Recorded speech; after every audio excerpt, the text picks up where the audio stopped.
Let's go. Let's go. Let's go. I'm here with my boy Trent. I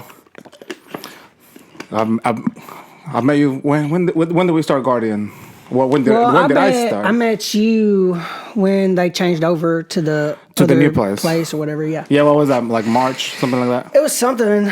Yeah, something that right. It was actually March 1st because I posted it on my Instagram. I just seen it the other day. So yeah. How long have you been at Guardian? I've been training at Guardian for about 6 years. Take away a year from injuries. Have you only been at Guardian? Yeah, just been at Guardian. I've trained at other places, but I mean, Guardian's been my home. Yeah. Ever since. I think I started out with Sean Hammonds, or however you say his name, and Chad was there. And I remember Chad being there, and I was watching Chad, and I was like, "Damn, he's good." But I didn't know nothing about Chad at the time. You know, I was just thinking he was just somebody that was good at jiu-jitsu. Yeah, he was just there. Yeah, and then I started training. I was like, "Damn, Chad's good." And then I started looking into him. I was like, "Okay, this guy's legit," you know. And then I started taking more serious, you know. Chad is the most like the person you would never expect that can fucking kill you. Oh yeah, in like 10 seconds. Well, Nakana said it best. Nakana was like, Chad is one of them people. He'll be going for an arm bar, and then he'll go for something else, like going for your legs. After he goes for an arm bar, going for the legs, and then he goes for an arm bar. Yeah. And he gets me with a lot of triangle chokes. Oh, he loves that. You know, he gets me with whatever he wants. He got me with the twister the other day. Oh, and he was like, "This will be over so fast." You know, he was slowly getting the twister on me. He was like, "This will be over quick." And I started busting out laughing. I was like, "Yeah, it's fixing to." He tried to. Who was it? Him that tried to twister me? I can't remember. But I don't know how he twisted you because he's like 6'4" and he did. And you were like a smaller guy. I'll tell you, he had my legs locked down he got his legs crossed and had my legs locked down. Yeah. He was kind of working it a little bit. It might have been because I was shorter and maybe made it harder for him. But once he isolated my arm to get around his back or whatever, and then I was fighting with one arm, and then he just slowly got me. I was like, I'm done. Yeah.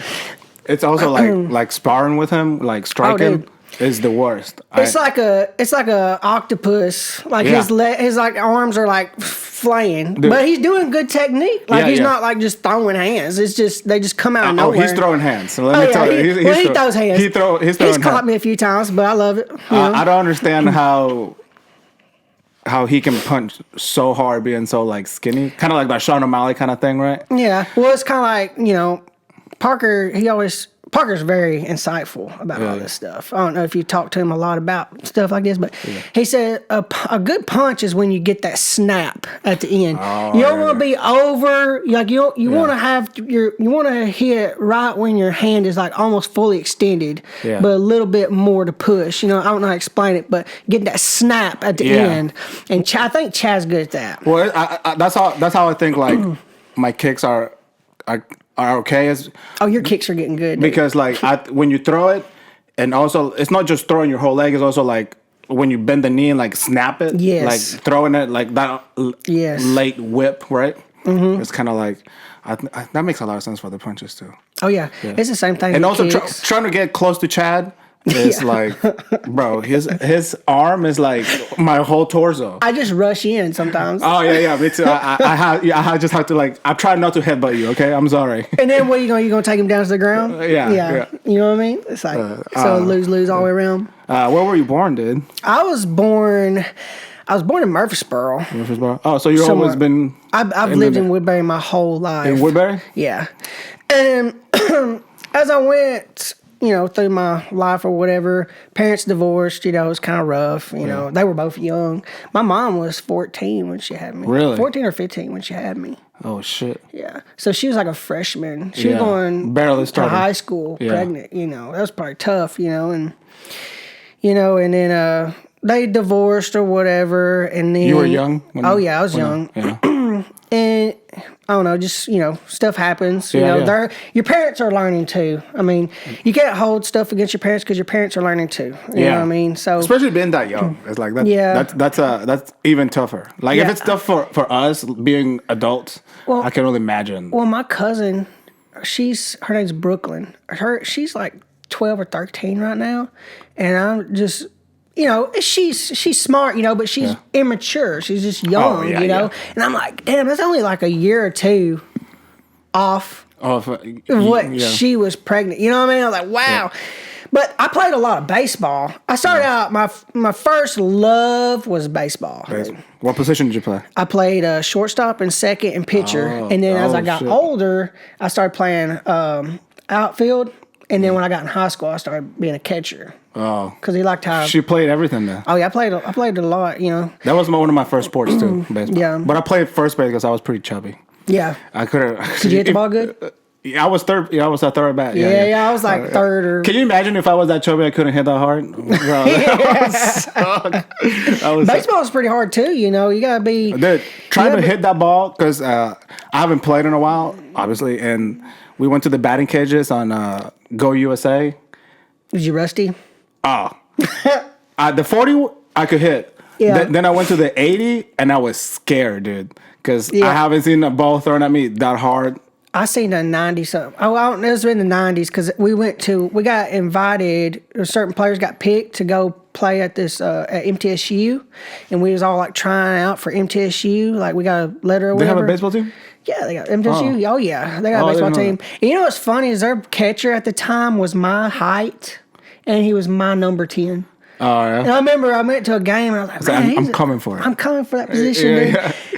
But I didn't get it. But anyways, so went to the tryouts. I was nervous. I was very nervous. I was a sophomore, I think, and I was nervous. I threw somebody at third during it, and then I think I struck out a few times. But I was going against a guy that was throwing he was getting looked at from the pros or whatever, and he was throwing like 90 mile an hour. And I remember when I was batting up against him, dude, it was like, shoot. Yeah. And it was like, damn. I fouled it. I fouled it twice. Yeah. So I mean, but dude, it was legit. Like there's levels. It's just like jiu-jitsu. It's just levels to that too. It's funny because like when I see that something that hard, it's like I have to start swinging as soon as I see the ball leave his hand or some shit like that. It really is like that. Because like you only have a second. You gotta be like, bam. You gotta know. Because I remember seeing like the science of it, and it's like I don't think it's even a second for the ball to get to the plate. Yeah, especially imagine 101 mile an hour. Yeah, there's people that are throwing 104. I think the record in the MLB is 104. Yeah, it's crazy. It's that black guy on the Reds. He played for the Reds. Oh yeah. I don't know his name, but he was. He played for the Yankees, I think. Too. He was a closer. Yes. Yeah. He Can was. You imagine something like legit, that? Dude. Coming in. I mean, he couldn't keep that. He couldn't keep that for a full game, I wouldn't think. I think he'd throw your arm out. Oh, bro. That's why he was probably a closer. Yeah. But he can probably throw 20 of those and just strike out everybody. Yeah. You've been watching. Even being wild, you know, they're just trying to swing like you was talking about. They're just swinging the bat because they don't know what's going on. Did you watch the World Series? This last one, I heard it was really good. I didn't watch it, but it was the Dodgers. Yeah, the Dodgers and Toronto. Toronto, yeah. Yeah, dude. And then 7 innings, bro. 7 games, on my bad. And then it went to 11th. And then did you see like I think it was like the 4th or the 5th game. It was like 16 innings or something like that. Was it? Yeah, it was crazy. Damn, I didn't even watch it. I should have watched it. But I heard it was really good. I've seen some of the clips or whatever. Yeah. So you lived in Woodbury the whole time? Oh, yeah. How old are you now? I am 29, about to be 30. I like that you had to think about it. It's crazy, dude. I'm almost 30. It's like, well, how old are you? 33. You're 33? Dude, so what's it like when you turn 30? More pain. It's just more painful. I can tell a difference in how we heal. A little different. Oh, dude. It's crazy how, like, I used to feel way worse before doing all this, to be honest. Like, my body hurt a lot more. I can see that. Like, my body hurts right now, obviously, from all the training we do. But before, it was from not doing anything. Just like... Do you think it's just mental? You're mentally stronger now? Shit, I don't know. Maybe I think so. I think... Because it definitely taught me how to just get up and do it. And before, it's like, man, I'm hurt. Or, like, I'm hurting from nothing. Yeah. Like, my hips were terrible. Like, I'm still pretty unflexible. But I was the most unflexible person before, dude. It does give you a little bit of flexibility, especially when you're playing close guard or playing open guard or whatever. I always call it forced flexibility. Yeah. Because people stacking you, people just like... Yeah. It's a learning It's a learning thing, you know. You learn where your body can go, Yeah. what it can do, what's its limits. So did you live mostly with your mom or with your dad? It was a mixture of both, and then eventually ended up being with my grandparents, and I lived with them. So how was your dad? Also pretty young. He was probably about 17, I think. Oh, damn, So yeah, man. it was. They were both young. You know. Are they both from Woodbury? Oh yeah, Yeah. both from Woodbury.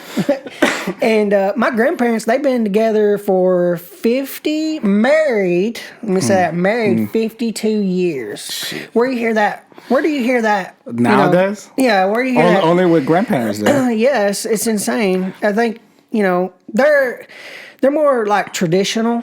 Yeah. I love the traditional way. Yeah, it can be pushed a little further, Yeah. whatever. But, my pa, he worked. My Yeah. my granny never had to work, and she took care of the three boys, my Oh. uncles and my dad or whatever. She stayed home, and he worked, and then she would always cook the meals for him. And even now to this day, she'll get up in the morning, fix his coffee for him. Yeah. She just does that because she wants to serve him, and Yeah. and when her car messes up, he fixes it. It's kind of a trade off. That's how. Yeah, that's how I grew up too. Like my dad was the one that worked, and my mom stayed.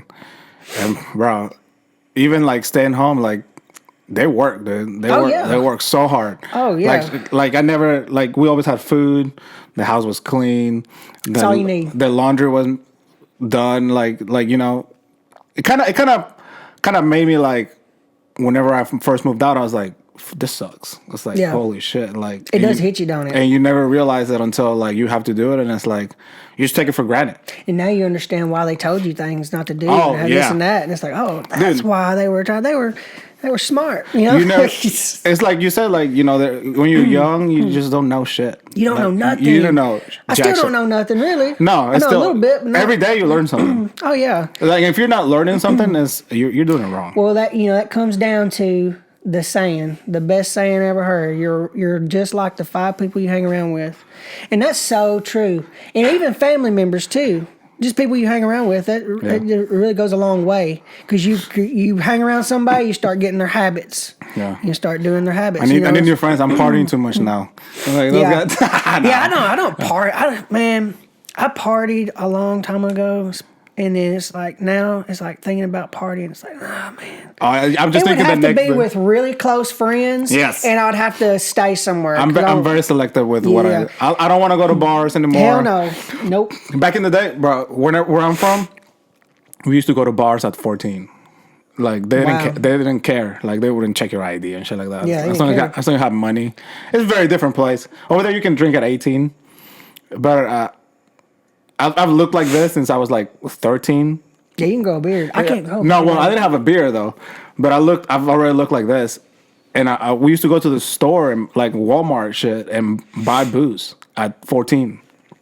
Wow. Can you imagine having been able Yeah. to do that shit here? Dude, over there is wild. It's pretty bad. We used to party a lot. Yeah. And- How old were you and then? Huh? Even at 14? Yeah, we used to go to clubs and shit like that because they wouldn't like. Sometimes there would be these parties at clubs where it was like probably like $20 and it was all you could drink all night. All night. All Dude, night. Wow. Dude. And then And at 14, you're like, oh, this is the shit. Yeah. I Yeah. mean, like at 14, like yeah. Oh, yeah. And honestly, there's not much to do down there either.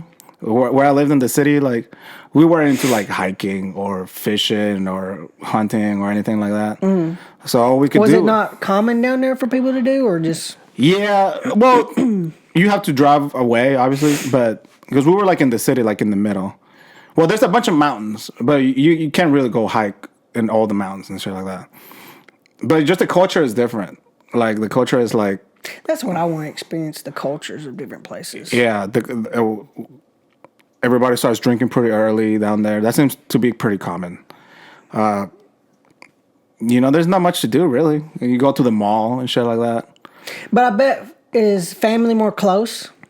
Yeah, so That's what I was going to say. Yeah. So you literally live with your parents until you get married and you find a place. Like, otherwise, like, I would probably still be living, if I didn't have a girlfriend or anything. Even if I had a girlfriend, I would still probably be living with my parents. Even if we were together for years, like, you still live with your parents. Yeah. That's just a thing. Yeah. And And people don't move away over there. Shoot, I like that. I mean, Yeah. especially if you're contributing and y'all are working together as a family, you know, and it's good to be around your family sometimes because in the United States, dude, it's like families are broken. Yeah, it's so easy to move and shit. Oh, well, it seems like people hold more grudges here with their family, and they just think so? I think everything is consumerism. Is that I'm saying that right? Yeah. Consumerism. There's a lot of consumerism here, and it's like it's taking away your time instead of being around people that you know. Where's your time valuable at? Yeah. Is it on a phone or is it with your family doing something? Just doing something, just talking or just hanging around with your family and getting to know them. Dude, like, sometimes you even hear about families living in the same city, not even seeing each other. Like, yeah, that's crazy. That's what it's like. Well, I worked with this guy. He's like my mentor. I call him my mentor because he's a little older than me. You know, he's a pretty smart guy, and his name's Sam Galarza. And he's like, you need to visit a foreign country. You need to visit because he was from Puerto Rico. Yeah. He always told me because, I guess from where I lived in the United States, I kind of take stuff for granted, and I just, some stuff I just, and then he was like, you just need to go to a foreign country and see how great you got it here. Oh, like, great. dude, You got it great here in the United States, but you don't realize how great you got it until you're here. You know, unless you go and visit, I guess. And he's always telling me to go to Puerto Rico with him. Yeah. I'm hoping we can go to Puerto Rico before I go to deployment. Dude, like traveling is like the best thing ever. Like that's my favorite thing to do. Even obviously within the U.S., like there's so much to see because it's so big. But yeah, going to different countries is like the best experience you can have. Yeah, because you just get an insight of how people live, and then you might see something. Okay, well, you gotta learn something. That works, Yeah. That's something good that I need to incorporate in my life, or because once you go to other places, you'll understand like how shitty the food is here. Oh yeah, dude, that's what he says too. He's dude, like, the food here terrible. He says you eat too American. He got me to try different stuff too. Yeah. He'll take me to weird places around here, and you like trying different shit. Yeah, trying different stuff, and I'm like, man, that's good. He said, you're too American, because I always get like a sweet tea. He's like, no, you don't get sweet tea. You need to try this. He tried. I tried this like a milk tea. Oh, okay. I didn't really like it, but it was different. That's cool. I tried other things too, and I was like, okay, well, this is good, That's cool, because I feel like a lot of Americans are so used to being here that just trying different stuff is not like in their like wheelhouse kind of thing. Yeah. And I think that's cool that you like that. Yeah. I think that. Well, this might be off topic, but the other day I was going to Parker's house and I stopped at a store, and I was getting something, and then went in there and there was these 3 kids in there. And they seemed like they didn't have a lot of money because they were running back and forth. They're like, how much is this? And they'd go to the cashier and they'd see how much is it. I'll go, well, and this kind of goes into how different cultures are and stuff like that in the United States and stuff somewhat. And so I guess he had like a little over $20 because it got up to $20 and something cents or whatever. And I was like, okay. In my head, I'm thinking, okay, so if they got a limited amount of money, they're in the store, they're 3 young kids, probably about 6, 9, and 12 or 13 or something. And I look at the counter or whatever, see what they got. And they had a big bag of Takis, red. No, this is crazy, dude. This is crazy. This is crazy. He had a big bag of Takis, a big bag of Flamin' Hot Cheetos. Nice. He had and this is all red too, by the way. And he had like a red Mountain Dew, but it wasn't a red Mountain Dew. It was like an off-brand red Mountain Dew, like the 2-liter or whatever. And then he had Twizzlers. That's a redneck lunch. Oh my gosh, dude! I'm like, man, these kids don't have an understanding of how like they don't know what good food is. I mean, they're young, so they're probably not feeling it as much. But when they get older, when you're eating and consuming that stuff, it's not good for your brain. That's not developing their brain good or stomachs. Yeah. That's also another thing. Like the United States is literally like being in the whole world, and I feel like sometimes we don't appreciate that much because where I'm from, you don't have that many cultures over there. We have like us, like there might be some Asian people, but it's not very prevalent like here. Yeah. Like we have Asian people, we have Indian people. We don't have Indian. I've never met an Indian person when I lived in Guatemala, or a Polish person. Like there's a bunch of people like here from all over the world, And I think that's what I like the most about here. Because then I mean, obviously going to their country would be the best. Yeah. But you get to learn how they like, how they grew up or how they, deal with everything. Like, that's what I like the most about the States. Well, I noticed one thing when I worked at my apartments, there was a variety, like Venezuelans, I guess that's how you say it. Yeah. They had Indians. Yeah. They had Chinese. They had white, blacks. They had all different. Yeah. It was a lot of different races there, and it was just different seeing how they lived and how they done stuff and this and that. And there are single older women with cats. There's a lot of them, dude. There's a lot of them, man. There's a lot of them. And they don't clean their litter box, dude. That's funny. They don't clean their litter box. It's oh And then you're God, stuck in there working on their dishwasher or something. And that's gross. It's rough sometimes, dude. I'm allergic to cats. Oh, really? Yeah. Well, I'm not too bad allergic to them, but I can't, if I get around too long, I get sniffly nose or whatever, but it's not too bad. But, yeah, man. And then, and after I played baseball and stuff, I went into high school and I played a lot of travel ball because my birthday. Travel ball? Yeah, I played a cool. shitload of travel ball, dude. I played so much travel. I played a lot of baseball. Yeah, my girl played travel soccer. Oh, really? Yeah. Yeah. Soccer's tough too.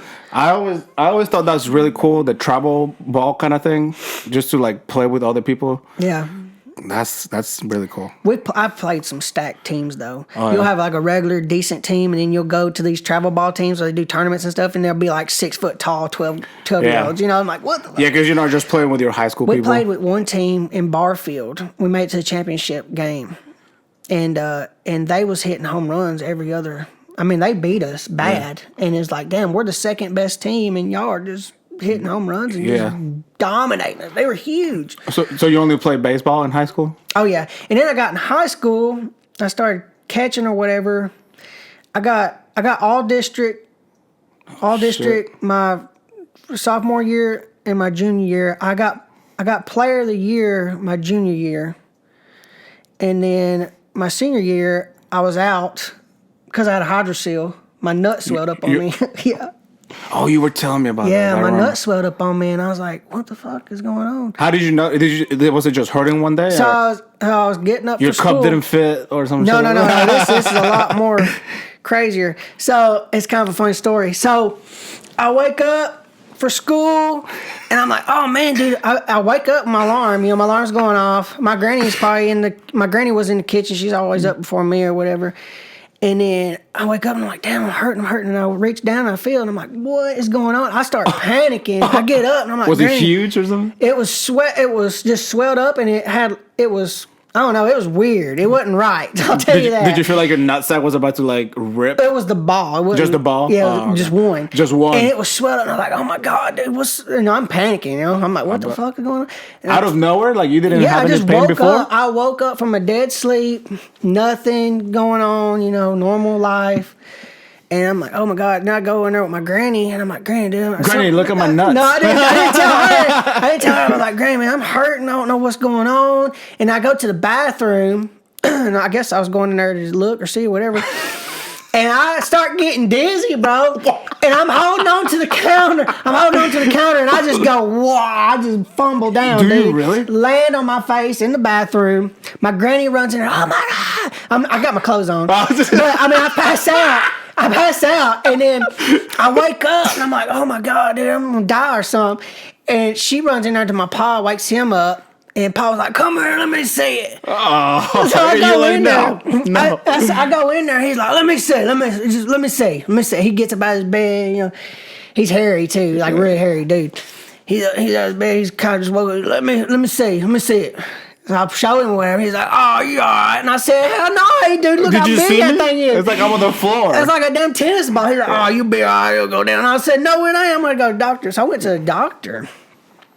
And they told me that I had that hydrocele. It's where... Hydrocele? Is that what it's called? It's called a hydrocele. Apparently, it happens to older men. But I got lucky. I got lucky, What do you mean you got lucky? I guess I just got lucky. I got it, you know what I mean? Is that a good thing to get no, that it's not a good thing. It's just luck of the draw, you know what I mean? And So I go to the doctor or whatever, and then the doctor's looking at me. He feels or whatever. He's like, Did you go that same day? Yeah, that same day. And he's like, and he's panicking me because he's like, oh, we need to get you to the ultrasound. We need to get you over there right now. And I'm like, what? Oh my And God. he's thinking I might have a blood clot.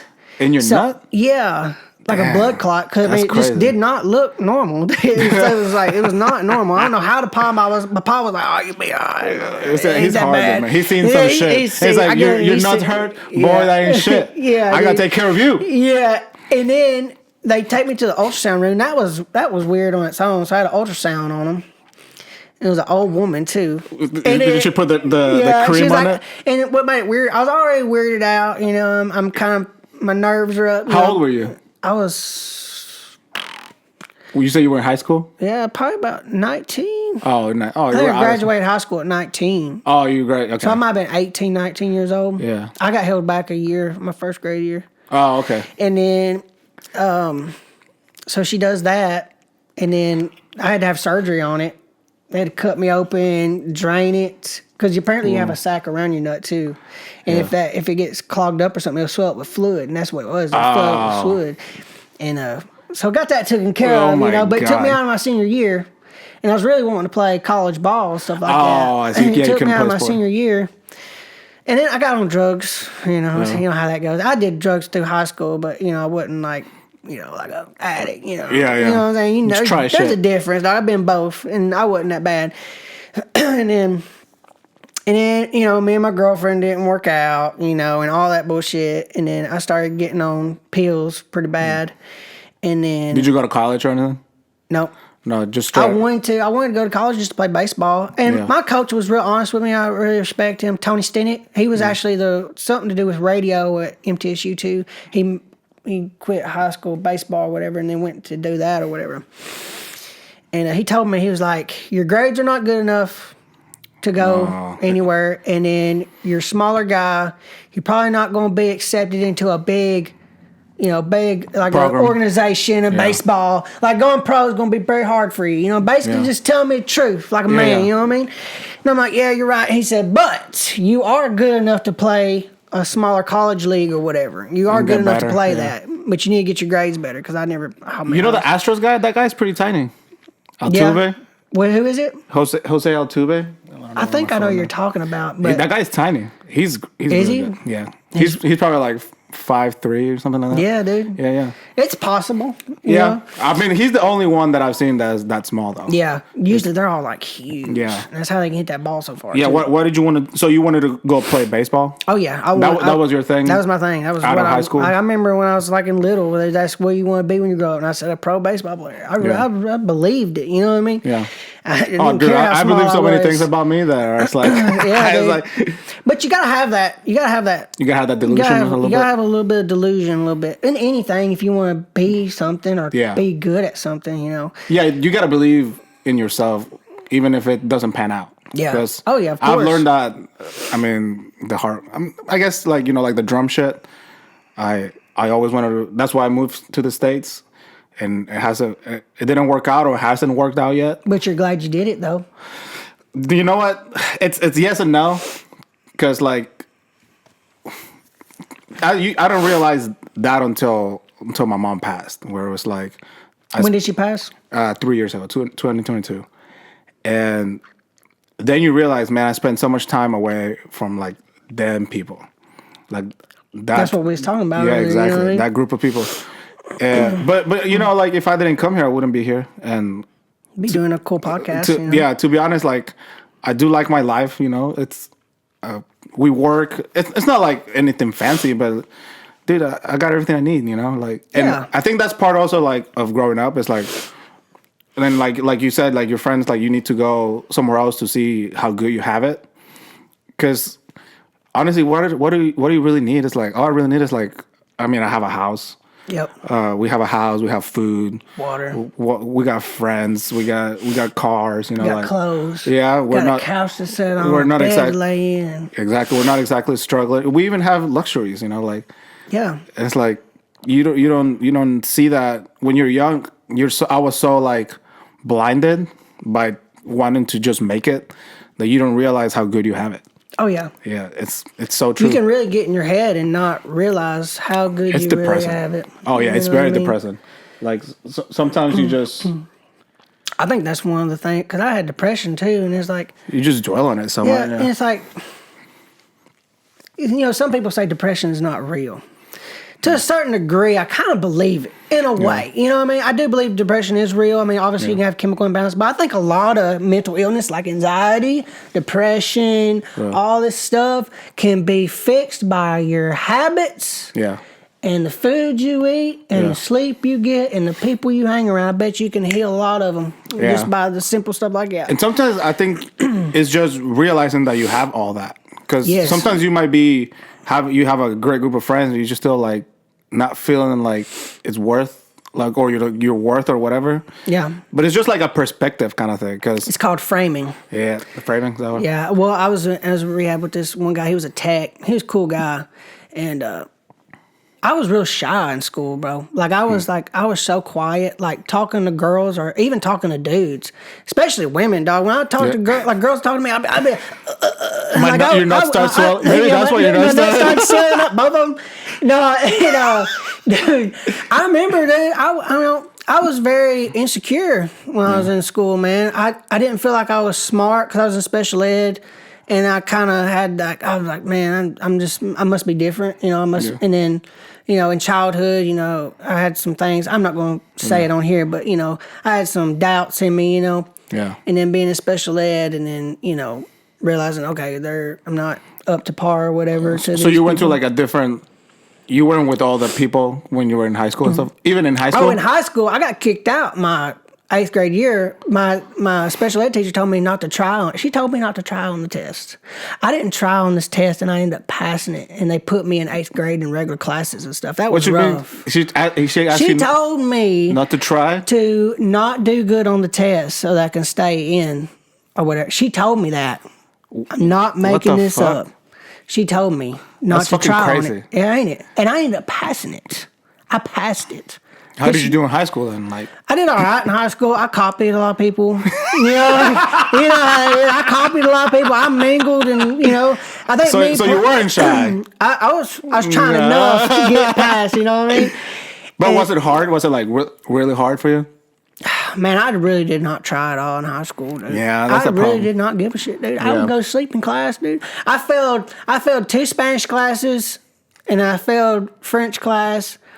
I think the only thing I did good was in math, and then agriculture, or whatever. Yeah, I did good in and other things, I went during my lunches. I went and did makeup work. I don't think I've ever passed like a test in high school. I never tried, Yeah.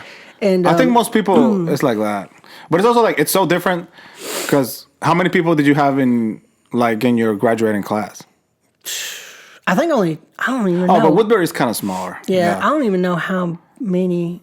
It had to been close to. Well, I don't even know. I wouldn't even know what number to give you. So my class was 140. It might have been something similar to that. Yeah. So that ain't shit for most high schools here because Jenna, she I don't know how many, 600 people. So like. I think our school was like 600 to 800 people. Your whole high school? I think so. Yeah, maybe so that's 600. That's kind of like mine. It might have been the same as yours, probably similar. So like when you have like that small community, it's like a lot. I think it's a lot easier to deal with because we had like the same people every single year, So they would just shuffle around. Yeah. But we also like we were different because like. We would stay in the same classroom all day, and then the teachers. Oh, really? So the teachers would come. So you have this. You were the same 30 people all year, and then the next year they just shuffle up. But you already know everybody because you've been with everybody forever. Yeah. So I feel like it's a lot easier to do better in school. Get through it. Yeah. Because when you have so many people, like you're just a number. It's just a lot. They don't care. Less knowing you. And then you can, like you said, you can just fall asleep and nobody would notice and shit like that. And also high school, man, I didn't. I did. I was smart, but I didn't really care. I was just I just passed.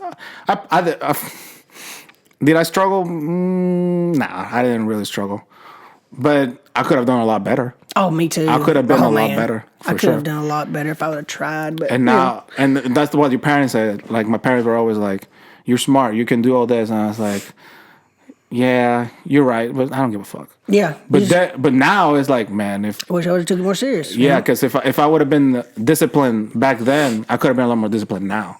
Oh man, And I think I think about that too. that's what jujitsu really taught me. Is like to be disciplined, at least about going and just being enthusiastic about it.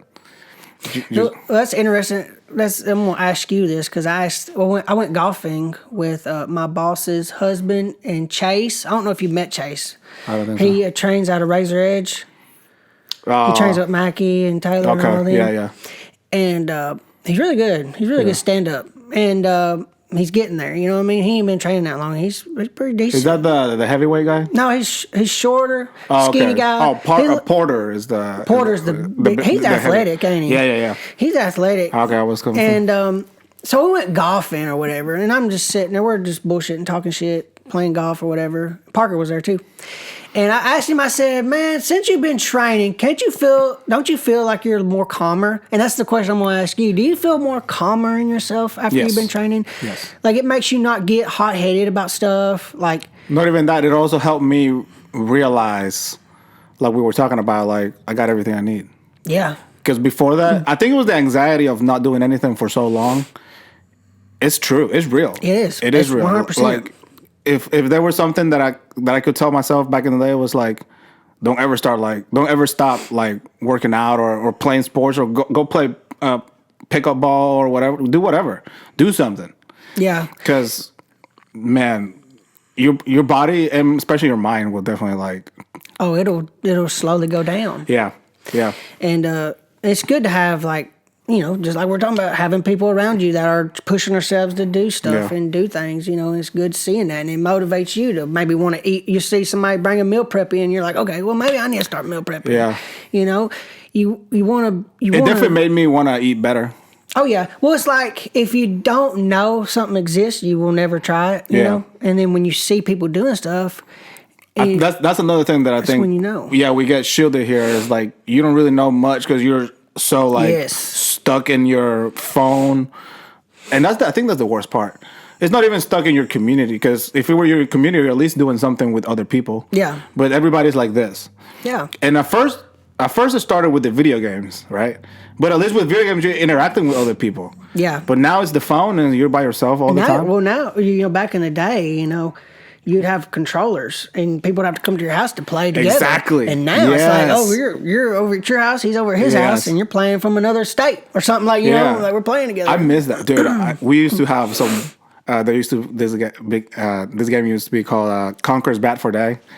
It was like I've Call of heard of Duty, but with squirrels and teddy bears and shit like that. Okay. Bro, we would be at my house hours. Oh, just yeah. hours, and it was just your buddies. You know, like you're Yeah. not doing like if it was like that, it was a little bit better because now you have people like just stuck in the rooms by themselves, talking to whatever or not doing anything. Well, that's interesting because I just now thought of this. You know, I don't know how it is for women because I'm not a woman. So I don't know. Are you sure? Well, I don't know. Maybe. I don't know. Fuck, nowadays We'll you leave can. that as a question mark Yeah. for the people listening. But you know, with men, it seems like men together, you know, that men together strong, you know what I mean? Yeah. I believe in that 100%. I think Yes. men need to be around each other and to teach one another. I think older men should pass down what their wisdom to other men. And I think that's what builds the respect and loyalty. Because Yeah. you know, when you get a bunch of men together and you get real close to them, the camaraderie, I Yeah. guess that's what I'm saying. That's powerful. Yeah. And you know, if you're in a group, like we'll say a tribe or something, you know what I mean? That's what you need to survive. You know what I mean? Men together are strong. And nowadays, it's not even it's not about surviving. Now it's like to really keep strong. You know, because you don't have to be like. I mean, you don't have to be strong to survive nowadays because you can just have a job, go get food and whatever. But like that sense of, like you said, like that sense of like men together. It's like men together. somebody to hold you accountable. Yes. You know what I mean? It's good to have people hold you accountable. It keeps you grounded for Yeah, sure. you need people to tell you the truth sometimes. You know, Especially like at the gym at Guardian, it's like there's always someone better than you. oh yeah, always. So it's like, okay, so I have something else to like. I have something to like go for. Yes, of course. And then we have such a great group there. Like everybody's like cool with everybody. Dude, I tell you what, you know, a lot of people talk about other gyms. It's like, man, there's always drama and stuff. Guardian really does not have. I mean, yes, it has some little bit of drama here and there, obviously, but I mean, it's still people. Overall, Dude, it's pretty solid. You know what I mean? Like nobody's going crazy in there. Like, it's funny because like when I was in the other gym before, like it was a little intimidating because y'all were like hardcore. Like Guardian used to be like. When I was at the other gym, it was like, those are the guys that are winning all the time.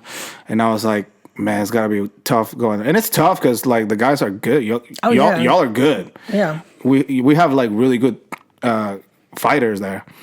But then once you go in, it's like, everybody, like, will smash you. And then it's like, dude, that was good. And that was good stuff. Yeah, and then you're like, you know what? That was a really good roll. Like, even if I got destroyed, it doesn't matter. Still. Yeah. And I think that's, a lot of people don't have that to like experience.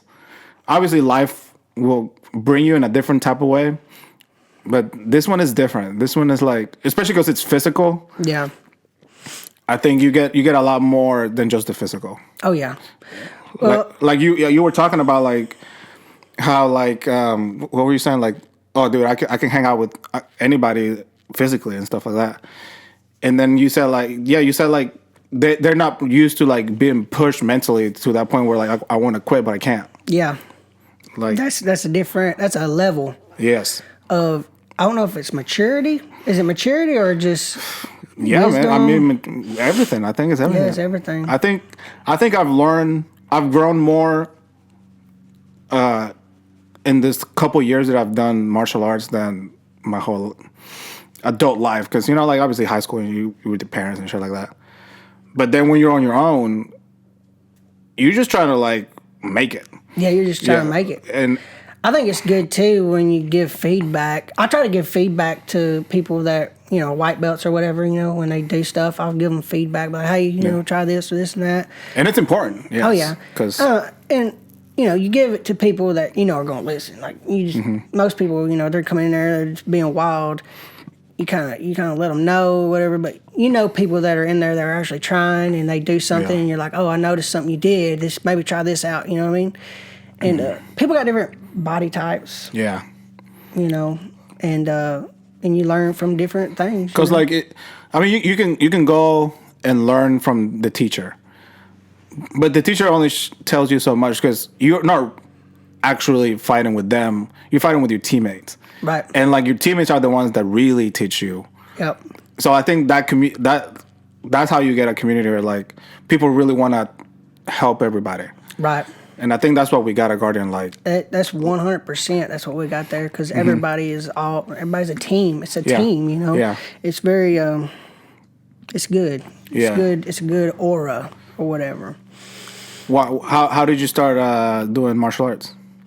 That's a funny question there. I remember in grammar school, I would roll around with everybody, and I would do pretty good with them. And I was like, man, I might be all right. And then when I went to train at Guardian, I was like, oh, my God, dude, I'm not. Yeah. You never wrestled or anything? No, never wrestled. I mean, I wrestled with people at school and stuff. I always liked wrestling and stuff like that, and wrestling with people, friends or whatever.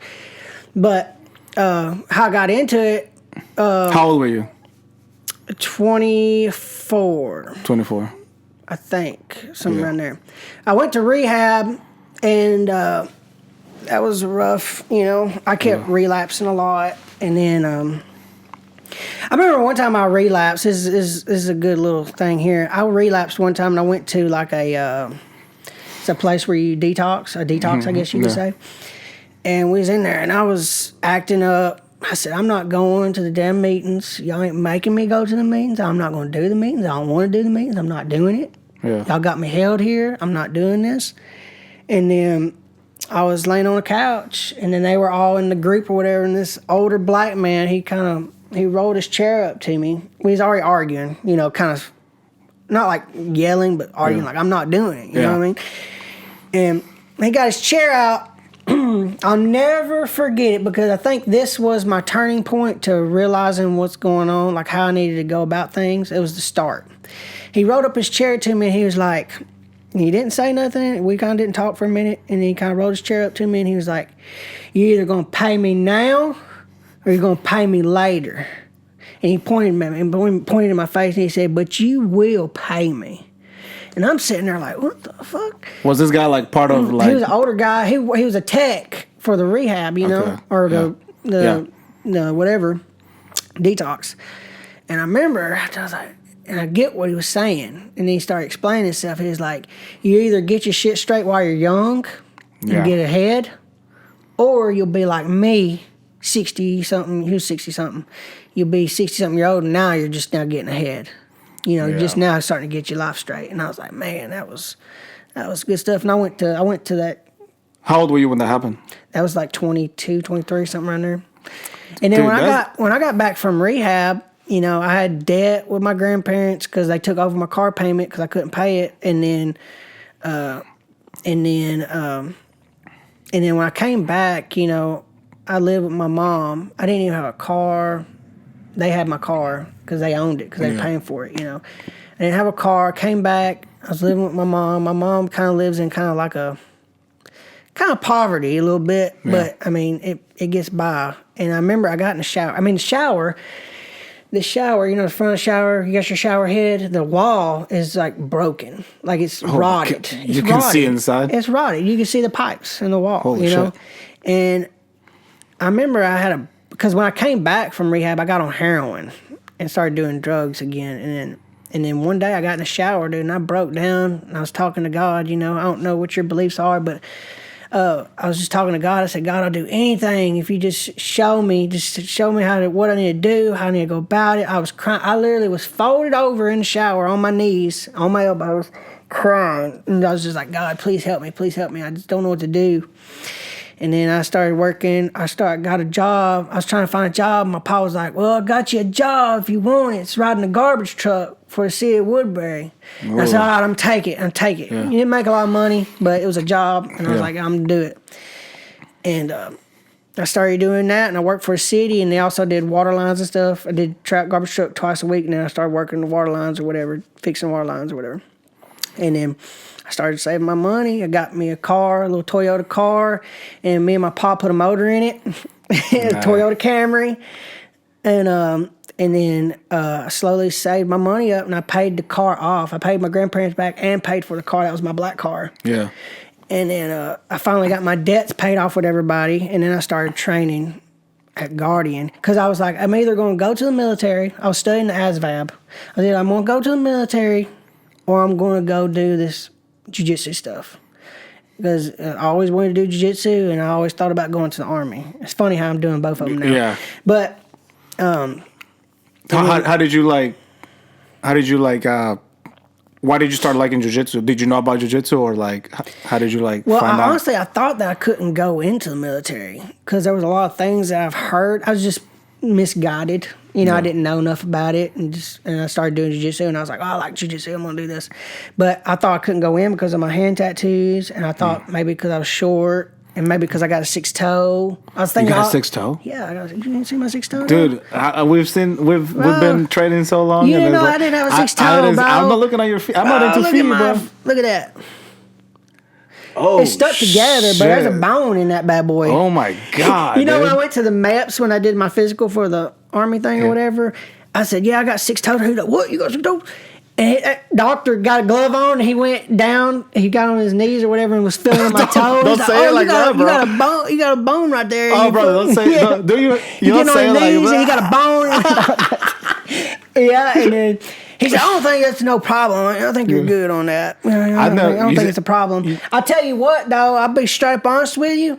If I had the option to have a 6 toe on my other foot, I would. Oh, Because really? I have so much more balance on this foot than I do this foot. Are you serious? And I swear on it, bro. Just that little, That little bit, like that little half inch, a little over half inch of toe right there can give you so much more balance, dude. That's I'm so telling funny. you. That's what I tell everybody that. Usually I mess with people when I tell them I got like 6 toes. I'll be like, yeah, man, I got 6 toes. It's They're like kind of hanging off to the it's side. hanging off my heel. It's hanging off my ankle, dude. And it just dangles. They're like, what? And then I show them and they're like, oh. Honestly, like it's really hard to see it because Yeah, I mean we've trained a lot, but it's not like hanging. Yeah, you know? It's just like it's like the pinky toe, but just fatter. wait, you only have one toenail on that? Yeah, it only has 2 toenails. Oh, you have 2 toenails It is in there? extra, yeah, right there.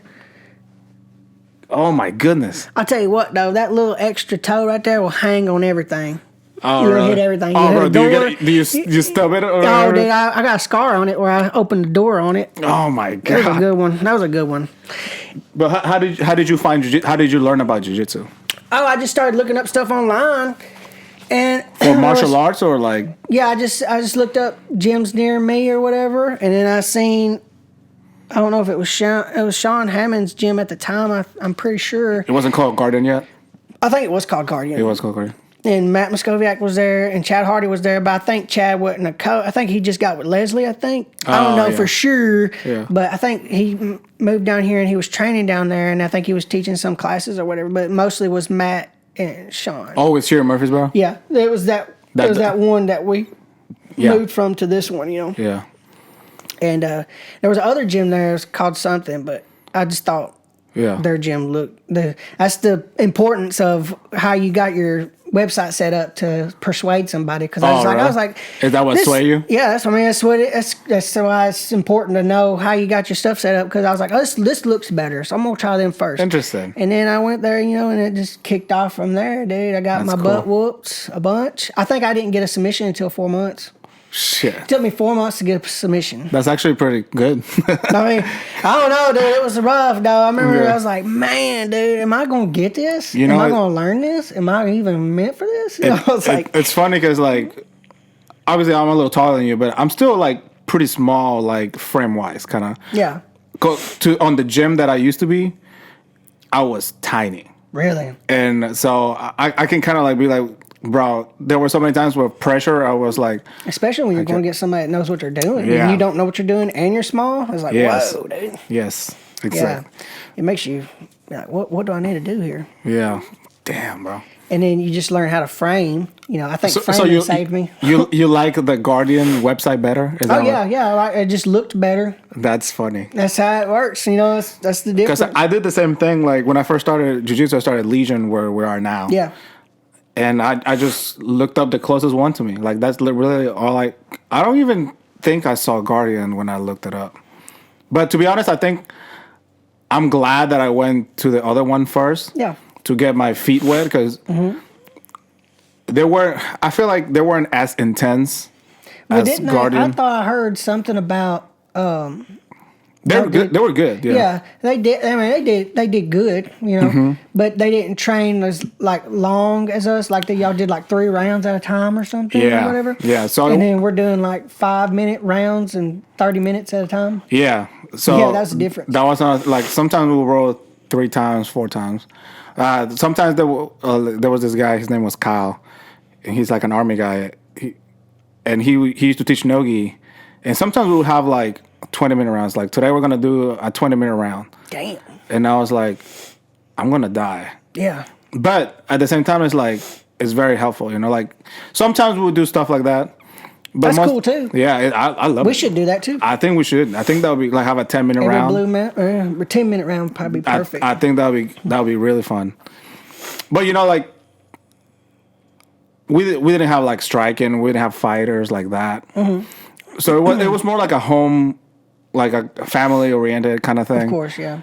Not as intense as here. Yeah. So I think that really helped me get used to the jiu-jitsu thing and then go to the next level of Guardian, where it's like we're here to smash, bro. Like Yeah. Where it go. yeah, You know what I mean? like competition kind of. yeah, And exactly. how did you get it? You just looked up and just Jiu-jitsu. yeah. So we started.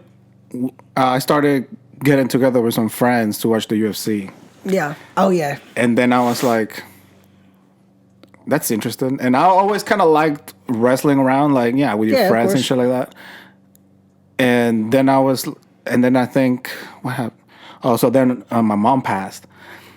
And I was like, man, because it came out of nowhere when she passed, right? Mm. And I was like, I just need to try it. Because, like, dude, it could be me. Just take the jump. Yeah, because, dude, I mean, my life could be over tonight. You know what I mean? So it's like, I wanted to just try it. And I just looked it up and I tried it out. Was you nervous? You was nervous. I was nervous. Not scared and too nervous until I got doing the drills and I was exhausted. Oh, yeah. And then I was like, I don't know about this, dude. It's like, Yeah. I don't think I was nervous before I started, but once I started getting the movements and shit like that, I was like, I don't know if I can do this, dude, because I don't know how. It's overwhelming at first. I have no idea how I didn't puke because it was so intense. Yeah. I've never felt anything like that. It You was don't feel crazy. your body move like that a lot, you know? No. It's different. It's People like, folding you over and Yeah, dude. twisting your shoulders, your arms, body's necks. not used to it. You don't Yeah. know what the hell they're going for. You don't know Yeah. what they're doing. You don't know what you're doing. It's like, Yeah. what's going on here? I did like the couple classes for free and stuff like that, and then they closed for the holidays. It was in December, so it was like right before Christmas. So I had time to like, do I really want to do this? And then I just came back. And I was like, yeah, let's do it. Yeah, and then once you get it down, that's when it gets addictive. Yeah. Once you get over that first little discouragement part, Yeah. you know, and once you get over that, and then you start getting people new come in, and you're like holding them down, or you get Yeah. a submission on them, you're like, okay.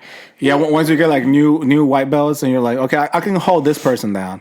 And this guy's been training for a little bit, and you got him.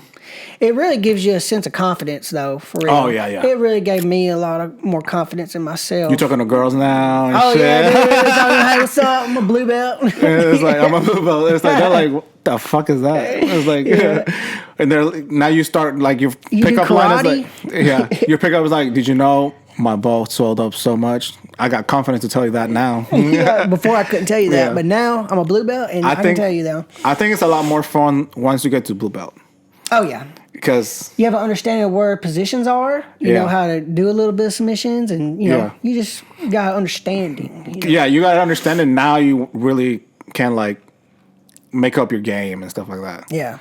Shit. The competing, I'll tell you what though, when you start competing, that's when you start. Yeah. Because you, Have you competed a lot? oh, dude, my first competition, I got submitted both times in less than a minute because I was so nervous. Was it And- how long into the jiu-jitsu when you 7 compete? months. So that's how I started Well, too. probably 6 months actually. Yeah, that's how I did it too. Yeah. My first And competition. My lactic acid built up. I didn't I bet. stretch. I didn't know nothing about what I didn't was doing. stretch? I didn't stretch. Oh, my God. I went in there cold turkey. Oh my It was god. Isaiah Casey. You know Isaiah Casey? He's really good. I don't know. And I rode against him, and he got me with a triangle, and then I think he got me with a cross collar choke. Mm. And I mean, I remember when I was in that match that I was like you know, it was like a dump. It was like, ugh, like wow, dude. It's crazy. It's a whole different feeling. Like Yeah. it's almost like out of body experience kind of thing. Yeah. Because it's like, even though I know I've competed, I don't really remember like most details. Yeah, Because it goes like so fast. so fast. Yeah. I remember my first competition, the guy double legged me, and he stayed in my full guard for, I don't know, 3.5 minutes, 4 minutes. Yeah, and it goes by so quick. And then by so quick, and then I think he took me down. He kind of passed my guard, and then I went back to my full guard, and and then it was like 3.5 minutes later, and then we were standing up, and I was like, I gotta get some points. Yeah. So I'm trying to take him down, and I was like, 6 months in, I don't have any takedowns. Yeah, and takedowns are a skill on its own too. To me, that's the hardest part right now. Yeah. Like being on the ground is the easy part, but I wanna take you down and be on top. Like that's my goal. Be able to get to your position that Exactly. you want to be in control Yes. the whole time. You know what I mean? I think Yeah. that's the hardest part for me now. Like I need to work on my takedowns. Like Yeah. that's the thing. And you know, somebody, I don't know who it was. It might have been Nakana or Chad or something. It was Chad, and I think Chad said something about, you know, you just want to work on a few takedowns, like just the simple ones. Get two really good takedowns down. Yeah. Well, I took some privates with him, and he was teaching me the single leg. That was the first one I learned was a single leg takedown, grabbing the leg, knowing how to move them to make them fall, this and that, and then. I started working at single leg. I like the duck under now. I like doing the duck under. Well, you can duck under anybody, dude. Yeah, no, dude, it's easy. That's why it's easy for me. But so I mean, I started working them and that, and then I need to work on trips. Them trips. You remember the other day when we was working on them? I was like, man, these are probably really good. If you're good at trips, it's like not much energy, and it's like. And they fall. And they fall and takes them off guard so much. Yeah. Because I think that's the most. Like surprising takedown, I think, because if you single leg me, I know what you want to do. Yeah. But if you trip me out of nowhere, and you're like, you're on your back, then you're like, whoa. Butt. Yeah. I think that I want to get good at those, and I like the body lock. I like getting to body lock. So I've been working more on instead of trying to wrestle. I mean, body lock is pretty much wrestling too, but. I want to get to that body lock position because I feel like you can try to take them down, pick them up, sweep the legs, go to the ground, then turtle or something. I feel like I will have more success that way than trying to shoot on you, get a single leg or a double leg or something like that. Yeah, less injury. Yeah, my neck is gonna feel better. Yeah, I've done a lot of shots on people and hurt my neck a few times doing that. Yeah, me too. It's kind of like I don't really do a lot of double legs a lot, and I think I did it last week, and I just like kinked your neck. Yeah, because I went. I think I was wrong with Asher, and we were like standing for a little bit. I was like, I was like, fuck it, I'm just gonna shoot. And I shot, and I feel like in a good way because you want to shoot, and like my head was in his chest, right? Yeah. But he stuffed there and like boom, like it kind of whips your neck back. Yeah. Yep. Exactly. It's so important where you put your neck. Yeah.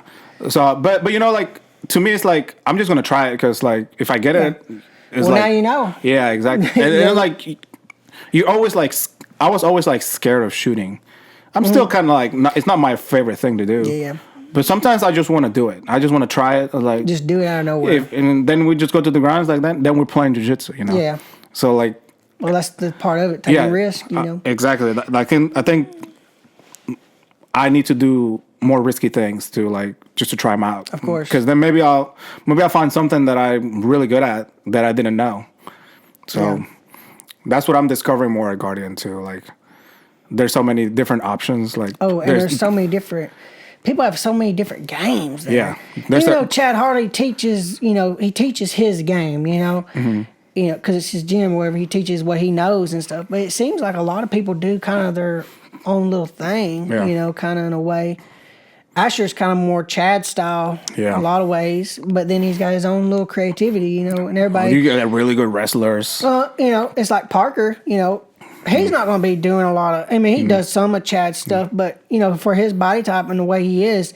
He's really gotten good at keeping that top pressure. Yeah. I'll tell you that. He gives me a hard time with his top pressure. It's like I can't even move, And it's like, man. And, Parker, but that's his style, though. Yeah. That's what works for him. I'm more of a scrambler. Yeah. And then I like scrambles too. And when he shuts me down on that top part, it's like, whoa, what am I gonna do here? I like scrambles and obviously being on top. But there's some people that like playing bottom, dude. I like playing bottom. I like going for the legs a lot of times too when I'm on bottom. From bottom, yeah. And I just mix it up, And then when I started getting into MMA, I stopped doing the gi. Yeah. I literally stopped doing the gi for a long time. I don't like doing gi either. I don't like gi, but I know I'm going to have to start practicing it before I go. Yeah, I don't like gi either. And at the other gym, it was mostly gi. I only had like one no gi class a week or some shit like that. Yeah. And you like no-gi better, don't you? Oh, yeah. A lot better. Yeah. It is a lot fun. I hate those grips, dude. I know, dude. They're hate the so grips annoying. Too. Especially when you got somebody bigger and they grip your gi. It's like, dude, it doesn't matter who it is. When someone when they're like holding for their life to your lapel. They can even be smaller than you and hold it. And it's like, how am I going to get this off? Trying to get it off, it's almost, sometimes it's like really, really hard. It's like, I'd rather if you grab my lapel, I'm just gonna body lock you and take it down, motherfucker. Like, I'd rather do that than trying to like fight with it. Yeah, that's wasting energy, and then you set yourself up for a takedown. Yeah, because you're going for that. And you're open, Yeah. So So when did you? Yeah, when because I want to talk about the MMA thing because you have some of the stories, bro. oh my god. And it's like, so how long before you started doing MMA? Like when you started, like I think I trained jiu-jitsu for 2 years. And strictly just jiu-jitsu? I think it was mostly jiu-jitsu for the first year and a half, 2 years. And then Itai was there. And he was a striking coach. He was a Muay Thai coach. And I started doing the striking. Dude, I sucked so bad at striking. I suck at striking. Dude, and I just, it was hard for me to get to striking now. I guess because I'm shorter and just trying to learn how to get inside and how to weave and this and that. And then, and it all worked, you know. And Chad was mostly teaching jiu-jitsu. I don't think he was doing a lot of the striking. Chad's a really good striker. His striking classes are really good. He started doing them now. Yeah. And I'm like, man, these are good combos. I'm telling you, that man? guy is crazy, dude. Yeah. Well, I think before he didn't really teach a lot of the. He had other people doing it. Yeah, he had other people doing it. And now he's doing it, and he's doing a lot of boxing and stuff. And it's like, man, I like this. You know, I like his combos and stuff. You know. Well, also Chad is the only guy there now anymore. Yeah. Now, so it's like. And then I done my first MMA fight, and the guy was a striker, and I was kind of nervous. He trained at MMA. How long have you been training MMA before you got your first fight? I think it was 4 years in, 3 to 4 years in. I got a blue belt in a year and a month. Okay. But I was training heavily. I was training every day and just about. And I got that, and then I started doing no-gi, and then I started training the MMA stuff in the back room at the other gym. Yeah. I don't think you know about that because you went there. I went a couple of times, but I never trained in the back room. Yeah, we would always train back there. Tiny room. Oh yeah, dude. Tiny room. It was tiny, and then when you get sweaty in there, it's like a slip slide. And then so I started training that, and then I was more of a jiu-jitsu guy. I knew I had the edge in my first fight with the jiu-jitsu, but the dude was I didn't realize he was kind of tall. He was like 5'10". How many fights have you had? 2? None. Like MMA fights? I've had 2 altogether. Oh, you have 2. But that first one, he was more of a striker at Nashville MMA. And that was when Ronnie was teaching, Ronnie Lawrence, a UFC fighter. Oh, yeah, I heard of him, yes. So he was training on Saturdays. He'd come in and do a class or whatever. A Guardian? Yeah, and then so I was getting ready. And I knew, I had nothing against Ronnie or nothing, but I knew he had more time with Nashville MMA, so I knew he probably had more of a relationship, more of a connection. It wasn't nothing personal with him, but I remember one day we was working on my striking and stuff, and then on Saturday, and that was when Blake Grant was there and stuff. You know, I was working with him some, and then he came in. That Ronnie guy came in, and Blake was like, "All right, coach is here." He was giving me a sign. You know, he's like, "Hey, coach is here," and I was like, "All right." And apparently they're really close now. Ronnie and Blake are over there at Nashville MMA, which is good for them. Ronnie's really damn good. Oh, yeah. And I just wanted to be smart. You know, I just didn't want to... I'm not saying that he would tell on me or nothing, but I was just, playing smart, you know. He came in and we stopped. And then Ronnie was like, "Oh, no, y'all can keep going. Y'all keep going." And then we kind of had like a little talk. It was like, nothing personal. It's just, it's kind of be, and this and that. Which I think he was more for the other guy because I remember after the fight, he was like, he came in to the thing. He was like, "I had Nolan winning 2-1 in your first fight." And I was like, "Well, it was a close match. It could win either way. It was a good fight, And then we started getting closer together, That's not the one you broke your arm? No, that's not the one I broke my arm. How did the first one go then? The first one was insane, dude. What weight were you at? 145. That's too big for me. How much do you weigh like normally? Right now I'm 165.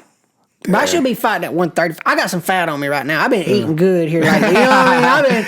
I was when I was training for my last fight where I got kneed in my neck. We're going to talk about that. Yeah, I was like 150, dude, and I was starting to see some indentation in my stomach, and I was like, but you fought at 140. Shit, 145. That's crazy. I still had a lot of fat on me even in that fight. I could have cut down a lot more, and he was like real skinny, lean. Like he was lean, abs. I was like, oh my god. You think 135 would be your ideal 135 or 125 even.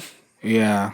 I mean, would it be hard to? Yeah. Yeah, because you're not like skinny. You're like a I'm you're thick. like a built guy. I'm thicker. I'd say 135 would be perfect, you know. Yeah. Sean O'Malley, 5'10", He's 5'11". 5'11". 5'11". He was 6 foot tall at 135. And you're like, what, 5'3". 5'3"? Or 5'2". 5'3". That's so crazy, right? Yeah. Whenever I see those guys at the UFCs, like when I see Kamaru Usman and he fights at 170, it's like, bro, I'm 188 and I look like shit. Yeah, dude. And you're only 170 for like a couple minutes. Yeah. But still, you know, like that's what they do. Well, it shows you how much advantage it can give you too. Yeah. Yeah. But it also can hinder you too if you cut too much. Too much. And Yeah, it can mess you up for the next day. Because that's what Vincent said for his fight. He said, "Dude, I was so tired the next day." Mm-hmm. Still, like a whole day later, he was like, and Chad said like, yeah, the first round he fucked him up, the other guy up, and he got gassed. Yep, and you can gas yourself out so quick. Yeah, and even though it was like 2 or 3 minute rounds, like you don't think that's not that much, but even sparring like at the gym. Yeah. Dude, 4 minutes? It's like, I can do 4 minutes. And then I'll be like... And then you got a minute to rest. Not even a minute. Now it's not even a minute. Now it's like 30 seconds. Is it?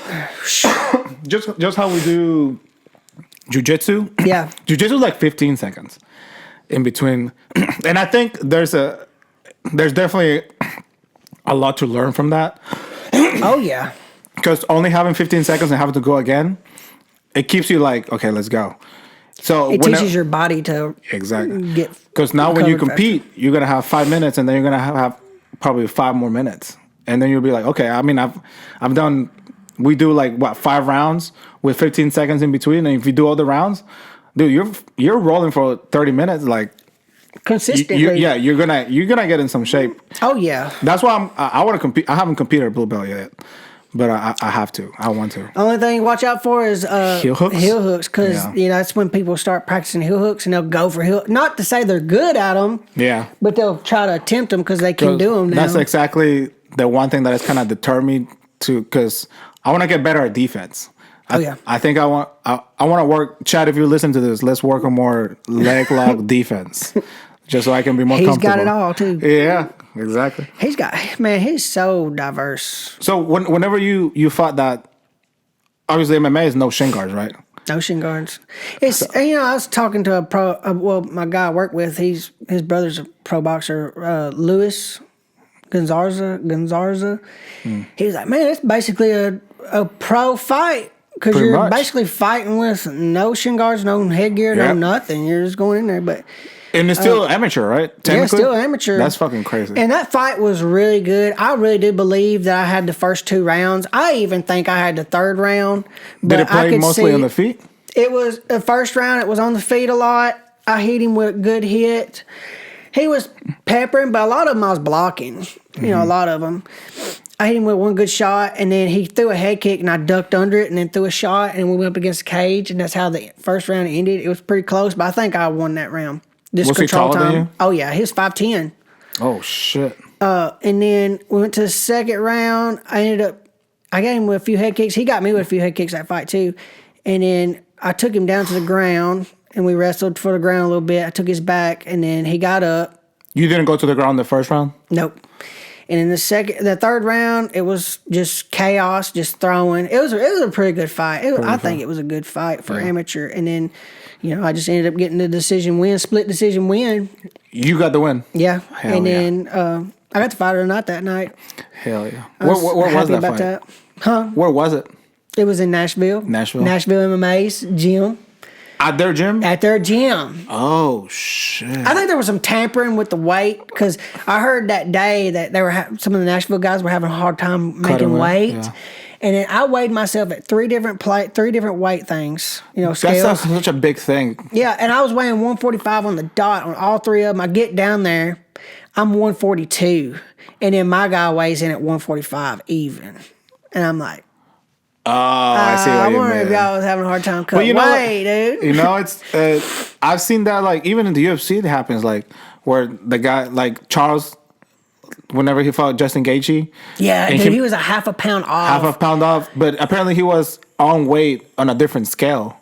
Yeah. So, like, that's scary. Yeah, I mean, like, it's tough. Especially, it's definitely scary, because he's like, I got to go sweat more. It's like, bro, I'm almost out. Yeah. Yeah, it's a mental That's battle funny. too, right there. Let me ask you, like, did you throw kicks? Oh yeah, I threw some kicks. How, was it scary? It was such a blur. Yeah. Like you said, Yeah, when you you just compete, you're it's just like throwing shit. it's like okay, it's like you 'Cause- don't hear nothing.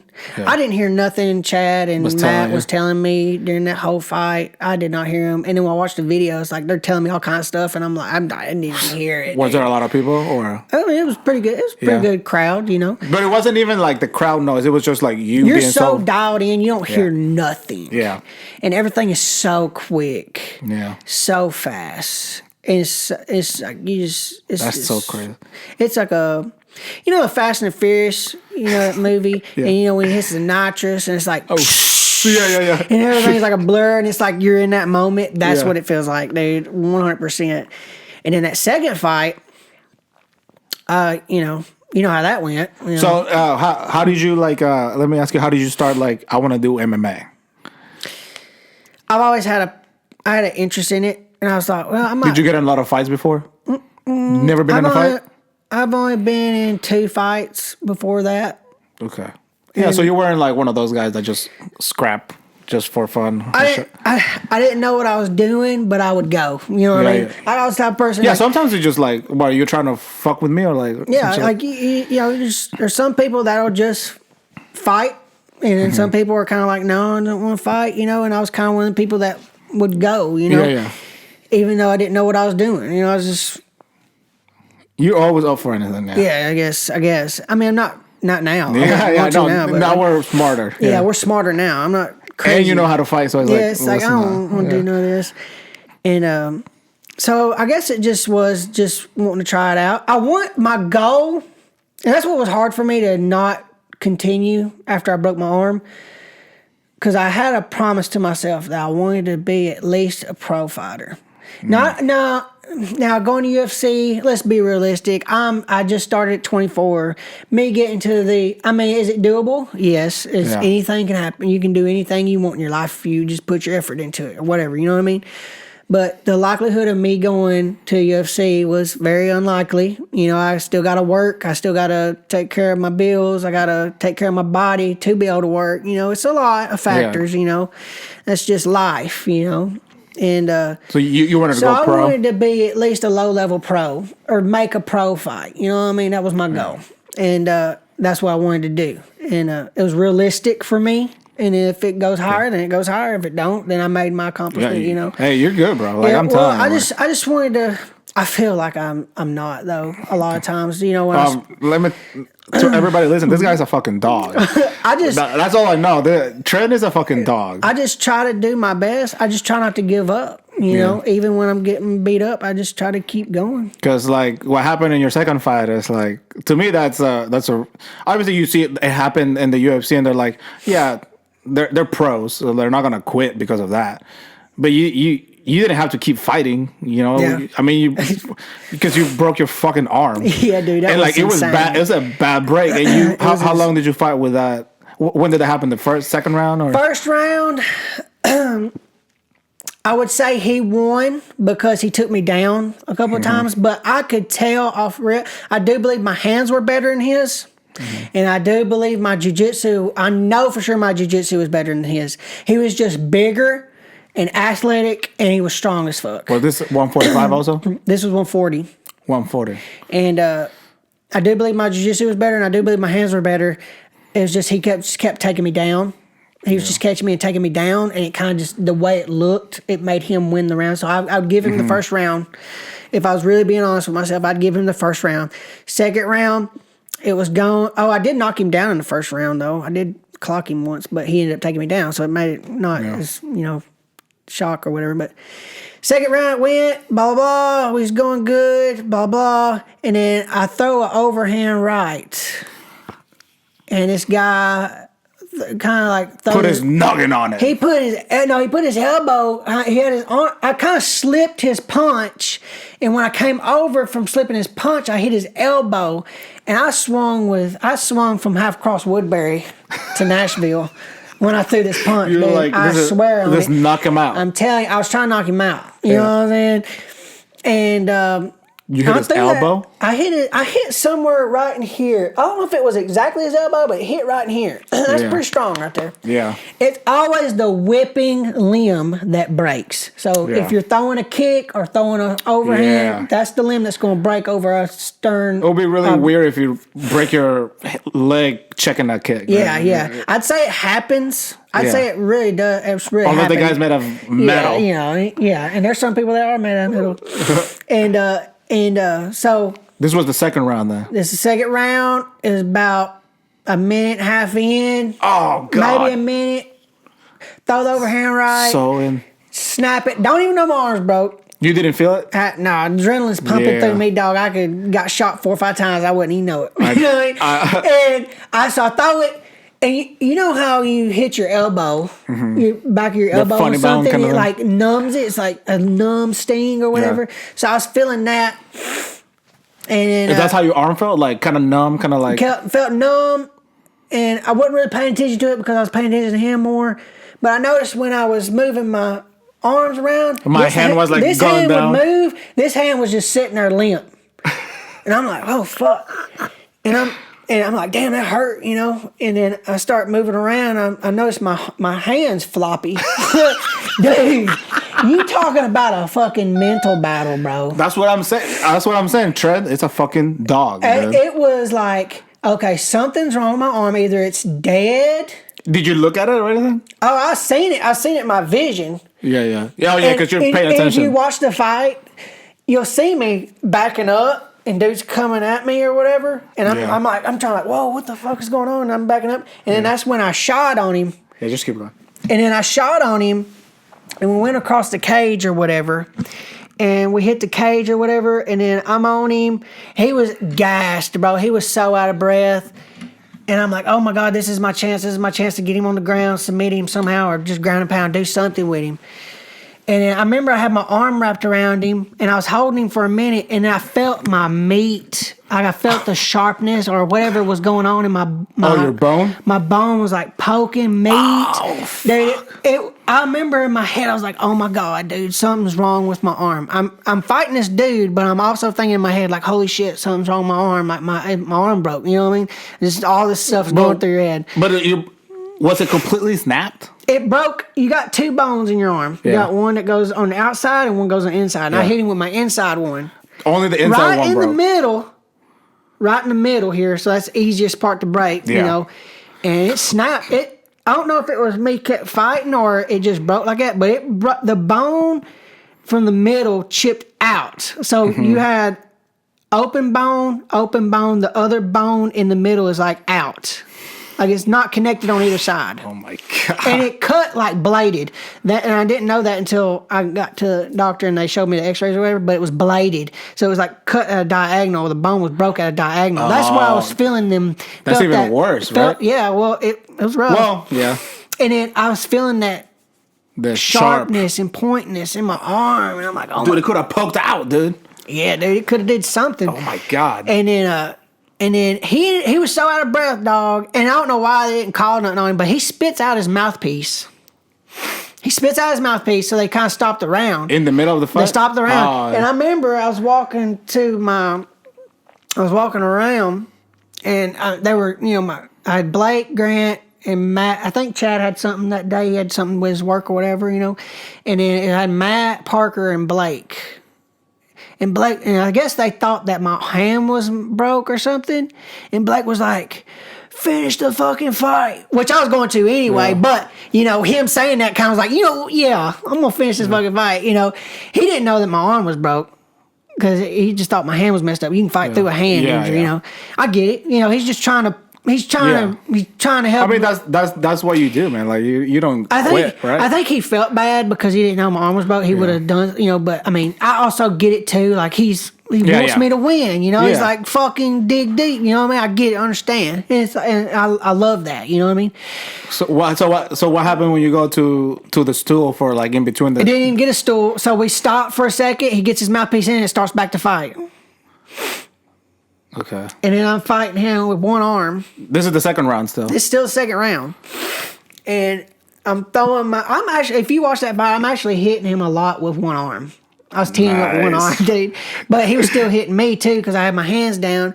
I'd rather get hit in the face than get hit in my arm, I'll tell you that. Oh, I bet. Yeah. And then we're just fighting, and then I'm getting pushed back because I'm not going to charge forward, I guess, and I'm just trying to hit him. I'm hitting him a few shots. I hit him with an uppercut and then an overhand, and then we get up close to the cage, and he just starts overwhelming me, blah, blah, blah, and then I slip and fall down, and then they called the fight. They called him the ref didn't even know it. Was still the second round? Yeah, second round. The ref didn't know it. The announcers didn't even know it. Nobody knew my arm was broke. Yeah. The whole time. Maybe not even you, bro. I knew. I for damn sure knew after I got him on the ground. I was like, there's something going on here. Damn, but, and I guess the smartest thing to do was to have been like, hey, my arm's broke. I'm not fighting no more. It would have been the smartest thing to do, the realistic thing to do.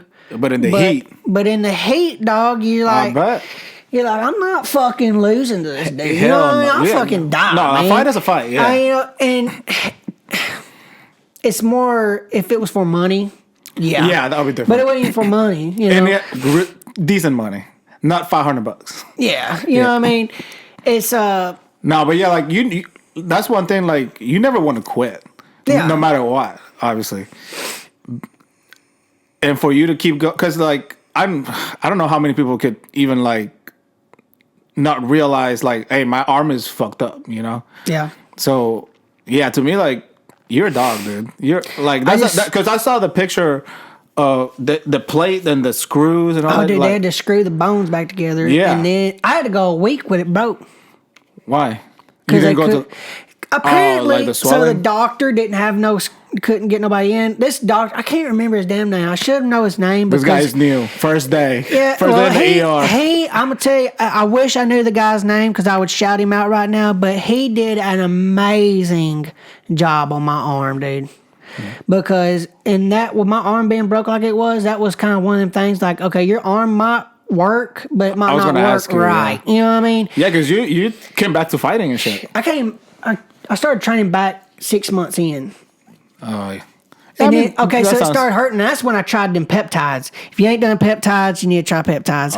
You do your research, but I'm telling you, it's a super healer, dude. Really? I did the TB 500 and PB 157. You mix them together, it's called the Wolverine. And it really is the Wolverine, dude. Because after 6 to 8 months, I was hurting all the time in my arm. I was training. I guess it was the tendons. It's not the bone that hurts. It's the tendons and the muscles getting used to it. Oh. And then... Do you still have that plate in? Oh, yeah. I got to have that for the rest of my life. Fuck. They said it would be the same... It'd either be the same strength or stronger bone. Yeah. Yeah. And then I took them peptides or whatever... And it was Patrick Wise that I was getting it from because he was doing the peptides and he was doing TRT too at the time. He's older, so he was doing the TRT and peptides or whatever. He's trying to get in shape or whatever. And I was like, let me try some of them.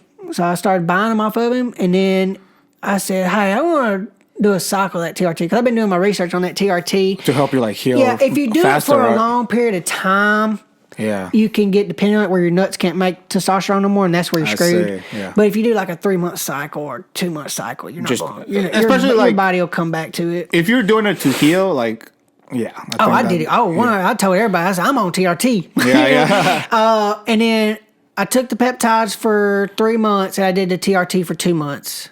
And I'm gonna tell you, TRT, like you don't realize how important TRT is until you get a good dose of it. You felt like dude, I felt like a superhuman. Dude. Yeah. I felt like a superhuman. Well, I mean, obviously it'll give you a sex drive, obviously, and then, but what I didn't even care about the sex drive. What I cared about that I thought was the most like amazing thing about TRT, it made it to where it was like. You get up in the morning, you're ready to fucking go. There's no like sit like you're laying down, you get up and you kind of like thinking about your motivations. When you get up on TRT, you are fucking ready to go and conquer the world. You're ready to go run. You know how you get up in the morning, you gotta go run or something. You plan to go run for like 5 miles, 3 miles, and you're like, I don't want to do it, you know. But when you get up on that TRT, you're like, I'm ready to go fucking run. You know, it's funny. This guy at the gym, he was saying something like yeah, when I wake up, I'm like so tired. Even though I had like a good night's sleep, technically, Yeah. I'm the same way. And I'm the same way too. And he said like they were telling him that it might be his testosterone kind of thing. And now that you said that, like that's interesting. Oh, it's probably 100%. Our testosterone. I want to know what my pa's testosterone was because that dude's a man of man. You know, he's like very manly. But he also did TRT. And now that I think about it, he did do TRT. That's funny. But I'm telling you, man, that TRT is something else, and it made me realize, okay, when I go eat out these fast food restaurants, it and just I go eat decreases this so junk much. bullshit food, knowing that this probably will affect my testosterone. Yeah, So people it kind don't of makes about you that. think about it. Even though I still eat, whatever. If I get to a point where I need to take testosterone when I'm around, I want to hold off as long as I can, obviously. Yeah. So about 35, 40, 45, even better. But I will do TRT. Yeah. Because why would you go from your 20s? We'll just do a weird number here. We'll do from your testosterone's highest at like 18 all the way up until like 30. We'll say 30. Your testosterone goes down. Your testosterone's not like terrible. It's just lower. Lower. You know what I mean? So you feel good. Even if your testosterone's lower, you can still feel as good as you did. It's just maybe slightly different, but not a real big difference. But once it drops low, low, low, that's when you start noticing things. Why would you want to live your life from 30 to 50 low testosterone when you can have a supplement to get you? And obviously you got to cycle it or whatever. Just to maintain. Start off with the patches, probably. By the time you're 70-year-old, you ain't gonna give a shit anyway. You ain't gonna be having sex. You ain't gonna be doing nothing. So why would it even matter? Tell Even that to Mick Jagger, bro. He has kids at 80. That's true. I knew a guy when I was working at the water department. He's 70 something years old, 71 or something like that. He's a black guy, and he said he still has sex at 70-year-old. And I'm like, damn. He said he don't do it all the time, maybe like once every 3 weeks, but but he's still able to do it. You know what I mean? I mean, any man would want to be able to last as long as they can to do it. My pa is like 70 something. He can't even do it no more. It's funny because it's true. Like you always say, like, man, I can beat up anybody. It's like, try to beat up a 20-year-old when you're 33. It's gonna be tough. I'll tell you another thing with TRT. I think this is why 20-year-olds. This is just a thought here. Is a hypothesis the right word to use right here? The what? It's a hypothesis. Yeah. Well, whatever the science term is. Yeah. So when you're 20 and your testosterone's high, you have less care. Yeah. And maybe this could branch off in so many different ways, but it seems like when you're 20, you don't care about getting injured. Once you get older, you get about 30, maybe your testosterone drops, but you don't want to, you have more of a... I'm more conscious. You want to be able to move good, you know what I mean? And it's like you start having an awareness, and maybe your testosterone drops maybe a little bit, but you're still... You know, when you're 20, you're just not thinking about it. You're just go. And that's what testosterone does to you. That makes you like go, and you just don't care. You don't care because you just feel invincible. Maybe that shit really. I mean, I get why they don't let people do that during sports and stuff like that because it really does give you advantage of mindset, healing ability. You heal. Oh my God, the healing. You weren't hurting as much, dude. I could train my ass off, and that was back when I was training a whole lot. Right now, dude, I'm chilling. Even though I'm training here and there, back when I was training all the time, dude. It was like every day I was hurting all the time. And I could take that TRT and then peptides, dude. It was like, I was like, good. Like nothing? Let's go. Damn. Maybe a slight soreness. You were the first person that I know that actually tried it. What, TRT? And peptides. Oh, yeah, dude. Because we always talk about it because, we talk about it. You listen to their own podcast and you're always curious because why not? Like, if I can feel better and it's not going to, like, do, like, one of those drugs, like pharmaceutical drugs that are, like, you know what I mean. It's like, why wouldn't I want to feel better naturally? Kind of, because it's not like, it's not like taking those type of drugs kind of thing. Not like real steroids, well, you know? A lot of people don't consider TRT until their thing stops working. Yeah. A lot of people don't think, oh, why am I tired? Why am I not healing fast? Why am I not feeling as motivated to go to the gym, or Yeah. or you get more lazy, or you don't accomplish your stuff throughout the day like you're supposed to, or you get fog brain. People don't notice them symptoms until, okay, my thing's not working. What's wrong? Something's going on. Maybe it's TRT. And TRT is not just for that. I think people get mixed up saying, oh, TRT is just for the sexual. It's a separate type. I think, I'm not a scientist or nothing. I don't really know what I'm talking about. I mean, if you kinda don't overdo it, but it's like there's two different types of your testosterone where your thing can work, and then there's a testosterone where you can for your body and yeah, I think, and don't quote me on it. Maybe somebody will know and put in a comment or something. Hey, you've done it. I'm just telling you you. know what it does. I think that's the most important part. The thing that I think that was very insightful was how I felt as a man to accomplish, to want to go. Was it like instant? Like that night when I did it that night, I don't know if it was like, what's that effect where you do it and you think, oh, it's working? Like, placebo. Oh, yeah, like placebo. I don't know if it was placebo or not, but Patrick did tell me once you take it, you'll notice off rip. You'll just get a boost of energy. And I mean, that night, cool. I did it, dude, and I ended up I was up at like 12 o'clock at night doing working out. It's like I was lifted. yeah, dude. That's what I'm saying. Like, I could have not just worked out. I mean, I could have just done something else, but I was like, I just feel good. I just want to do something. You know, with me, it's like, as soon as I wake up, I'm like, I can't do shit. But to me, it's more like, at least with me, it's more of a mentality thing. It's like, if I say I'm gonna get up because I want to go to the gym, I get up. Yeah. And then as soon as I get up, I feel a lot better. Yeah. But it's those days where maybe it lingers. Maybe I don't have. Yeah, maybe I don't have to, or something like that. That's what I'm talking about. Yeah. That's the difference, I think. And have you ever got your testosterone checked? no. I got my testosterone checked, and it was right under 500. Did you get it checked because of the arm thing, or you were just curious? And the guy at my work. Okay, listen to this though. Sorry, Sam, if I'm giving you business, but it's for educational purposes here. So we ended up going and getting our testosterone checked. Mine was like 4 something. I think it was like 450. Did y'all just decide to go do that? Yeah, we just both went. Because I started doing it. I'd done it before I took the TRT. I wanted to take it when I was on the TRT, but I never did do it.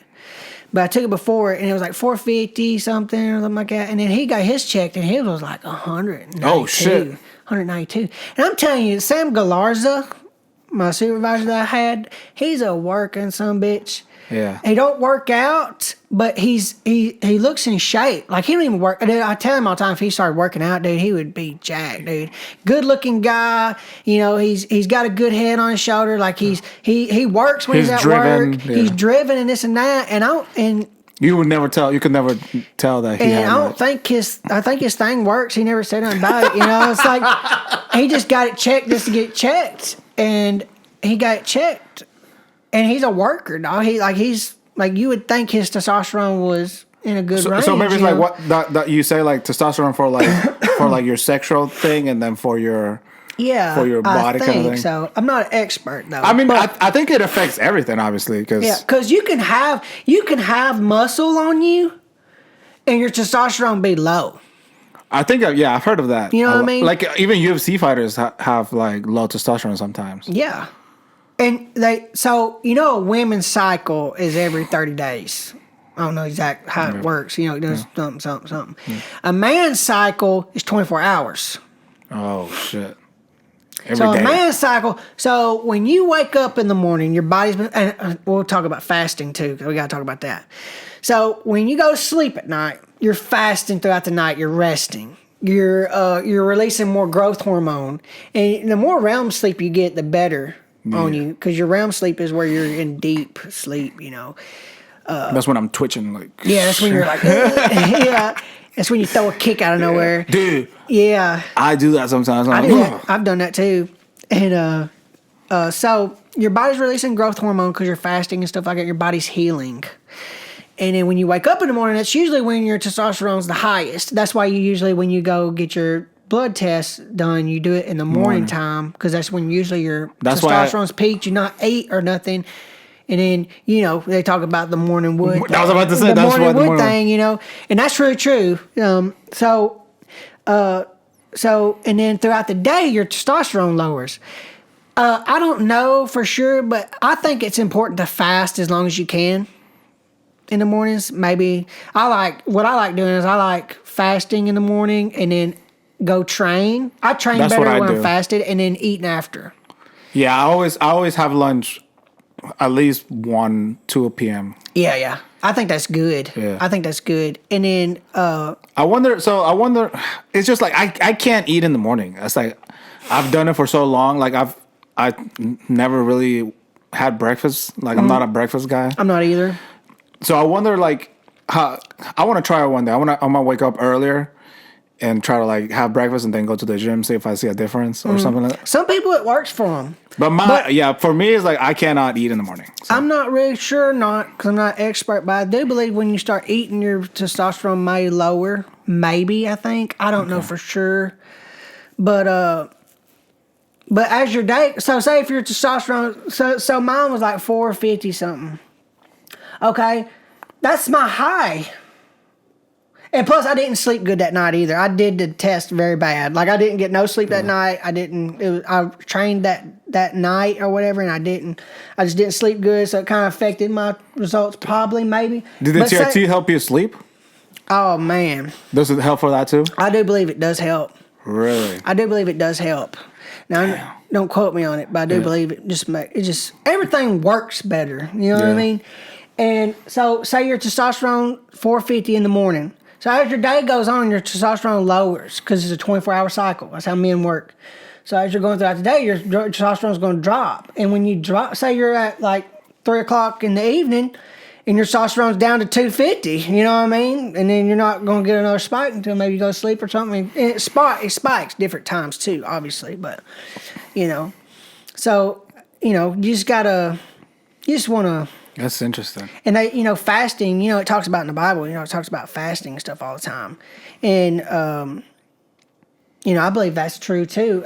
They probably wasn't talking about it in the testosterone way or not. But when you're fasting, bro, and you don't have nothing, I would say like 24, 3-day fast. You've done that?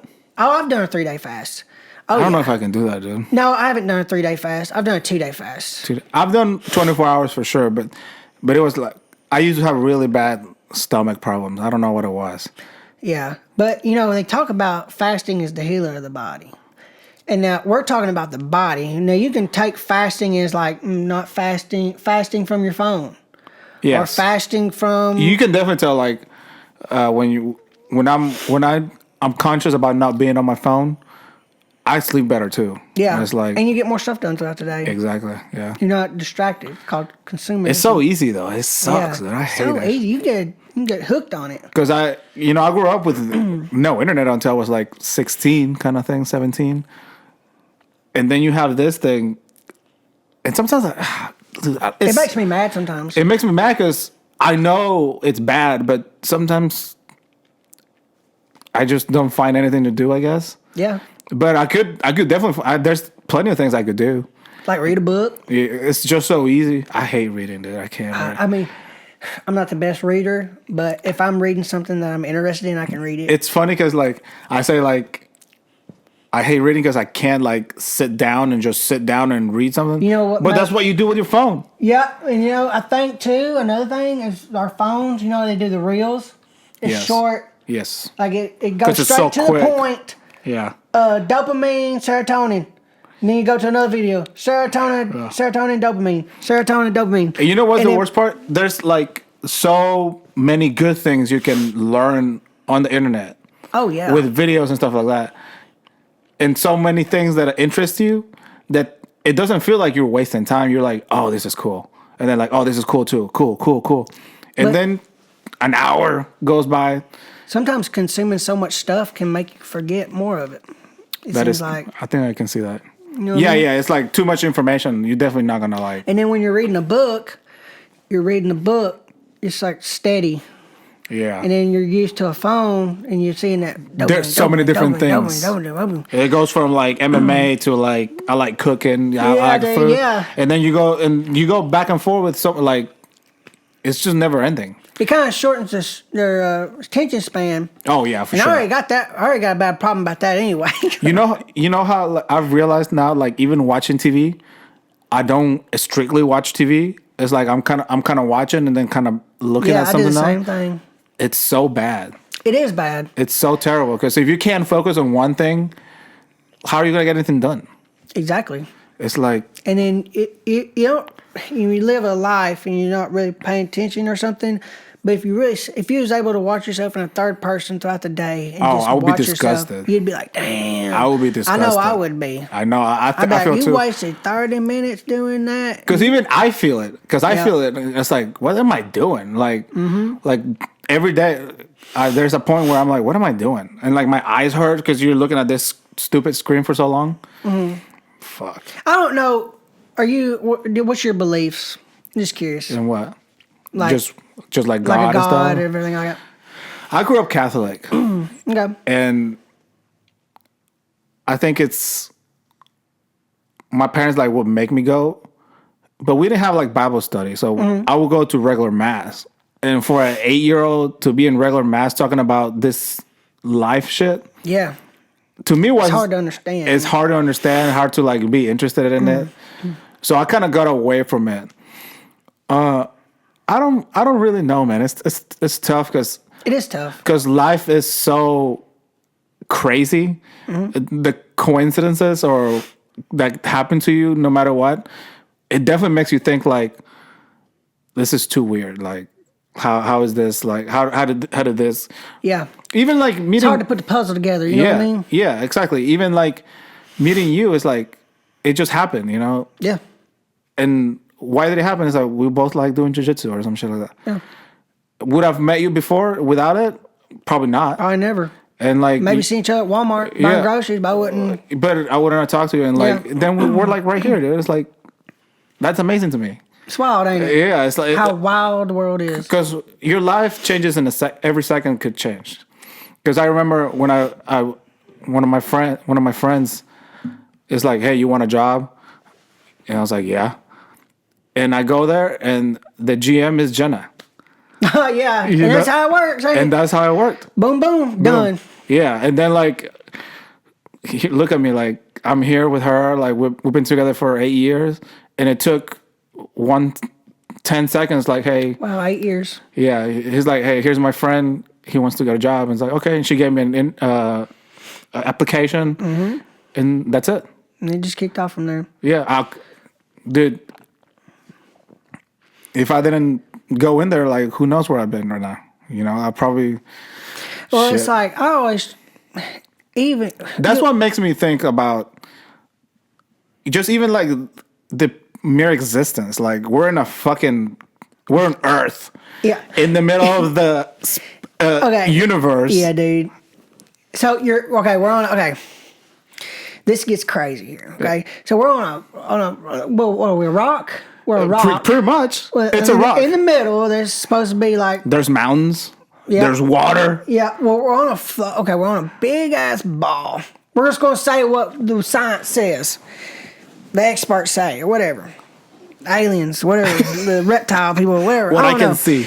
Okay, so it's crazy either way here. So we're on a floating rock.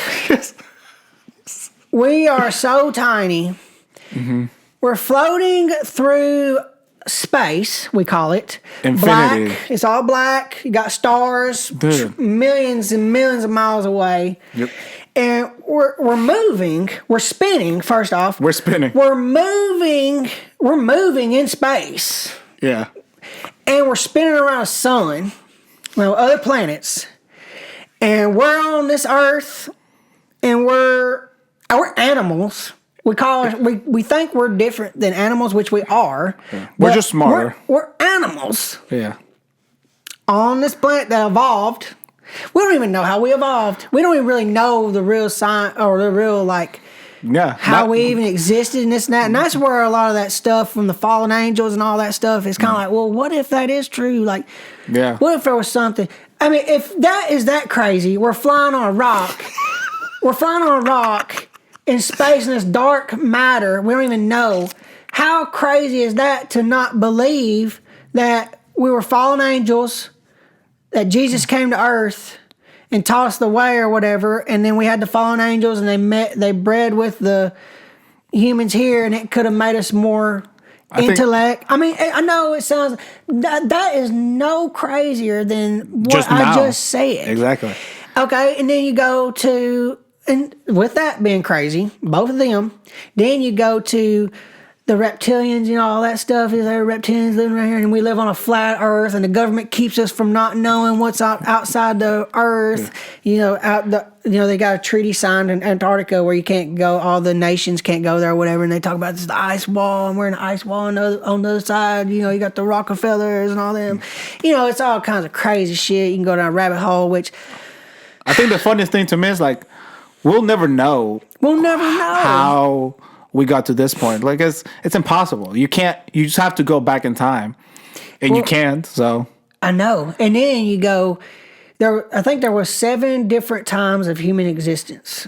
Yeah, there's different types of humanoids, whatever. Like before Homo sapiens, there was Neanderthals. That's even further shit. than what I'm talking about. Yeah. I'm talking about like you got the Romans. Then you had the Egyptians, and then you had the people that were further back than that, and then they got wiped out. Each like us, we could get wiped out, and then we're another part of the existence of different. Like we could have a nuclear war. I really do believe our next extinction, or however you say it, extinction, whatever. Yeah.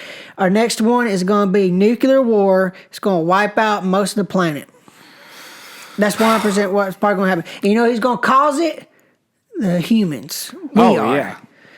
It's it's so easy not to kill each other. It's like you just it's so easy not to bother. I don't have to bother you with my shit.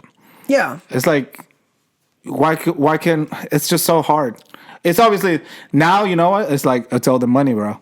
Like that, it's all money. Everybody wants that money, and sometimes they don't care what they have to do to it to get it. So that's why they just start shit. Whatever problem. Or they just know something that we don't know, and then they talk about the high, the Rockefellers, I guess you call them. Yeah, I mean, like they're so rich, and they say the reason why they do what they do is because they know how to They know that we reincarnate, and they can reincarnate back into their family. Can you imagine if they knew that? What if it is true? Can you imagine you're so rich you know the secrets of the universe? It probably drive you crazy. That would suck. It'd probably make you like, oh my god, like I go wild when I get a little. Oh, me too. And then you're like, you're like I'm right here. I don't even understand how TVs work. You know what I mean? Yes, dude. So it's like, how is that shit like? Okay. How smart are we?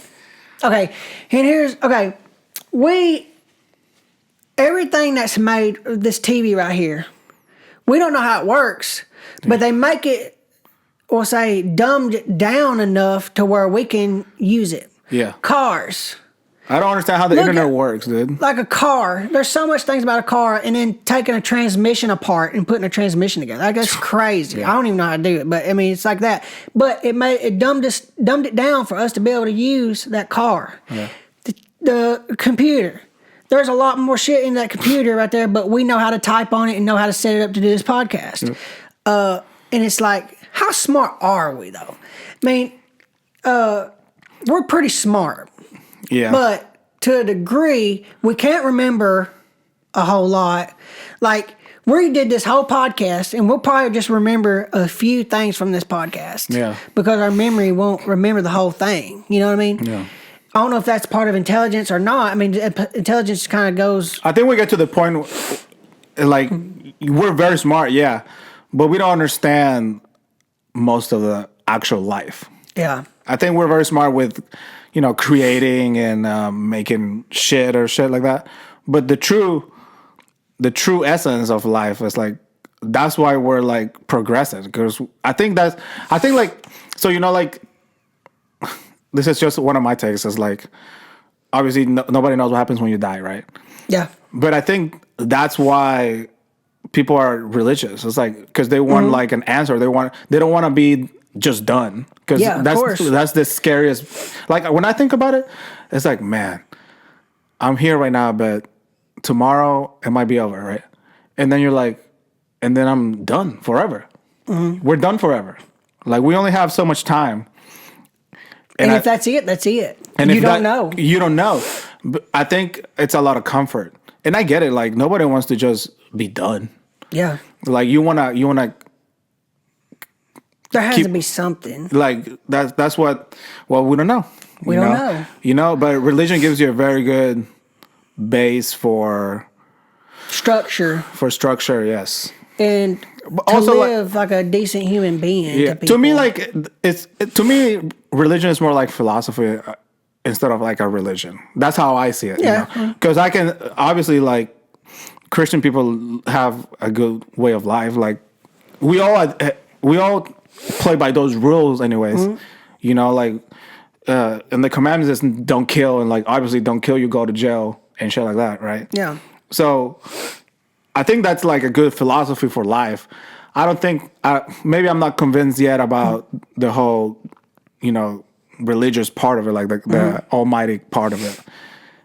But you know, like maybe I'll come to it. Like I don't know. Like who? That's the beautiful thing. Is like maybe I'll come into it and think that's the best thing for me. Yeah. So Well, it's like, they talk about lust and stuff like that. And like, say... that's real. Oh, it's 100% true. I mean, it's men and women both struggle with this. It's like, and, in the Bible, it talks about not being lustful for people. If you look at her in a way you're already lusting or whatever, or you look at her in a certain way and you're already lusting or whatever. And, I go to, and I try, and I do my best to live like a not being lustful. I mean... Like you can't help when you go to a gym or something, like go to the work. I remember I went to a workout gym, Olympus or whatever, and I was working out, and there was this girl there. She was just really pretty. I mean, she was just pretty. Like you can see her, and she's like really pretty. It's no different than seeing a man that's really good looking, And you see him, and you're like, "Oh, she's pretty." Now you have a choice. I think that's what they're trying to teach you. You have a choice in that moment. You can't just deny biology. Yeah, you can't deny biology, but you can understand what's going on here. Yeah. I could sit here and be like, "Oh man, I like to be with her, this and that," saying all that goofy shit. Like, "Oh, do something." Yeah. Oh, trust me, we don't have those thoughts. Or you can just be like this: "That's an attractive woman. She's really attractive, but I'm not gonna put my time, my thoughts into her because she ain't nothing to me. She's pretty, but I mean, like I'm dear to doing my thing." And then a lot of guys, and a lot of guys, and I don't get me wrong, I've messed up a few times, but I do really try not to be like that. You know what I mean? And some guys are like, they'll just go down a rabbit hole, just thinking lustfully. And then that translate, and here's the thing, and then you start being lustful, thinking about that girl at the gym or whatever. And then you go down a rabbit hole, and then you get home by yourself, and then you open up another door and be like, well, I'm going to get on pornography or something. And then you get on pornogaphy, and then the rabbit hole's down. When you could have been like, It kind of takes you off reality. Yeah, and if you're focused on God, Christian way, you focus on God first, and you live like the way Jesus did. And then you're like, okay, I know what's going on. She's pretty, whatever. And you go on, and then you're not like digging a grave. You know what I mean? You're going on with your life, and you're not doing nothing other, nothing bad that you shouldn't be doing. You know what I mean? And if you don't have that structure, and you don't have no structure or way to go about it, you go there, you see her, and you blah, blah, blah, and you go home, and you blah, blah, blah, and then, you're just down a rabbit hole. I think that's how I take that religion. It's like that structure is, because I can't even imagine, like whenever guys have like a side piece. Yeah. You know how much stress that is? It's a lot of stress. It's like it's like you're with your girl. Sometimes you have a family, and then you have this other girl. And then what if you get her pregnant? And it's a shit show. And that's part of it too. It's like we don't have sex until marriage. I agree with that. I say this because I've done failed. I've done failed this. So if you wait until marriage to have sex with somebody, then I think it's just a better way of making the relationship last longer. Or you could be smart and not get girls pregnant. Yeah, true too. Yeah. I think I don't think I don't think there's anything wrong. no. I mean, with because it's just part of humans. yeah. But you have to be smart. Like You have to be smart. You can't just be slinging dick with anybody and just like maybe you don't get pregnant, but maybe she has a disease. Oh, and man. then you don't know you have a disease and you Then give you're it to other fucked. people. Yeah. Well, it's like if you're messing with somebody, if you're messing with them, you think you're attractive or whatever, you like them physically, I guess. But do you Everything know starts this physically. person? Do you know this person? You know physically they're your type or whatever, but do you know this person Oh. really? Like if you got her pregnant now Now you're that stuck. might be a good, but In some way. yeah, and it depends on their situation and like There's too many factors. there's too many factors. And then if you're not, I think you should date somebody for a while. Oh yeah. I know it's hard not to be physical with somebody, dating them, especially when you're hanging around with them all the time. I mean, we're humans here, you end up doing something or whatever. But I really do believe you need to date somebody and see what their beliefs are. Yeah. Like, how do they, you got to have them weird conversations, even if you don't like the conversation, like talk about political stuff. Because how somebody politically thinks, could affect a lot of things on how you raise your kids, how to go it's about funny. things. Like, for me, I have a couple of friends that are like that. well, for me, my opinion on how I think people can think however they want. I don't agree with all the transgender stuff. I don't like it. I mean, I don't care how people live their life, but I kind of like, I don't believe in that stuff, so I kind of stay away from it. It's not that I'm shinning them. Yeah. They's probably shinning me. So it's saying back and forth. So you think like you couldn't be with someone that is not kind of like more think of how I think. Yeah. I think that's how it's anybody, though. I mean, yeah, you can get with somebody and I warp can them see to stuff. whatever. But what if this person is like? What if this person is like the best person you ever met? There's factors. But they just have this one thing. They're like support. It's not their whole life, but they support it. I don't know. You don't think? Because I have because then you get in a situation where you're in public or something and something goes down. And it's like yeah. And it's like, okay, now you're fighting. I have a friend and with him and this girl, and they like each other. Obviously, they go and they've dated and shit like that. But they're like politically kind of thing. Yeah, but they just can't stay away from each other. Like it's just that thing. Like they are attracted to each other, but I don't know why you can't just see past that thing. That does, in the grand scheme of things, it doesn't affect your life that much unless you make it affect your life. Unless they're like, one of them's like very into what they're into and the other one's like disagrees, but they're not really into it. If they're both not really into it and they don't really talk about it a whole lot and they don't really care about it enough. I think they just bring it because they know the other person is that way, and I think that's the worst part. Like if you're with your girl and let's just say you're red, she's blue, whatever. Yeah. You don't have to talk about that, and you just be. But you know how I think like. You know how the other person is kind of against whatever you are like favorable with or whatever. But I mean, I get it. It's tough. Yeah, it's tough. It's tough because you could be compatible in every single way, except this one thing, and one thing could make your life be so much better, or you just never know what would happen. You know what I mean? Yeah. Well, it's like, okay, say I hate mayonnaise, and say I get with a girl and she eats mayonnaise on everything. I'm okay with accepting that because it's kind of like, she just likes fucking mayonnaise. I hate mayonnaise. I don't like it. I don't like the smell. I don't like look at it. Like, hey, no, hell no. But I could get over it. Like, it's not like something that, but then when you go to a political view, then it's kind of like, I just think like they get people nowadays are too into their political identity kind of thing, which is the dumbest thing. I think it's dumb too because that's not how you live your life. Yeah, you live your life like this. We're just talking. We're hanging out. Do we talk about politics? No, you don't have to talk about politics. Yeah, like you could be, not talk about politics with someone ever.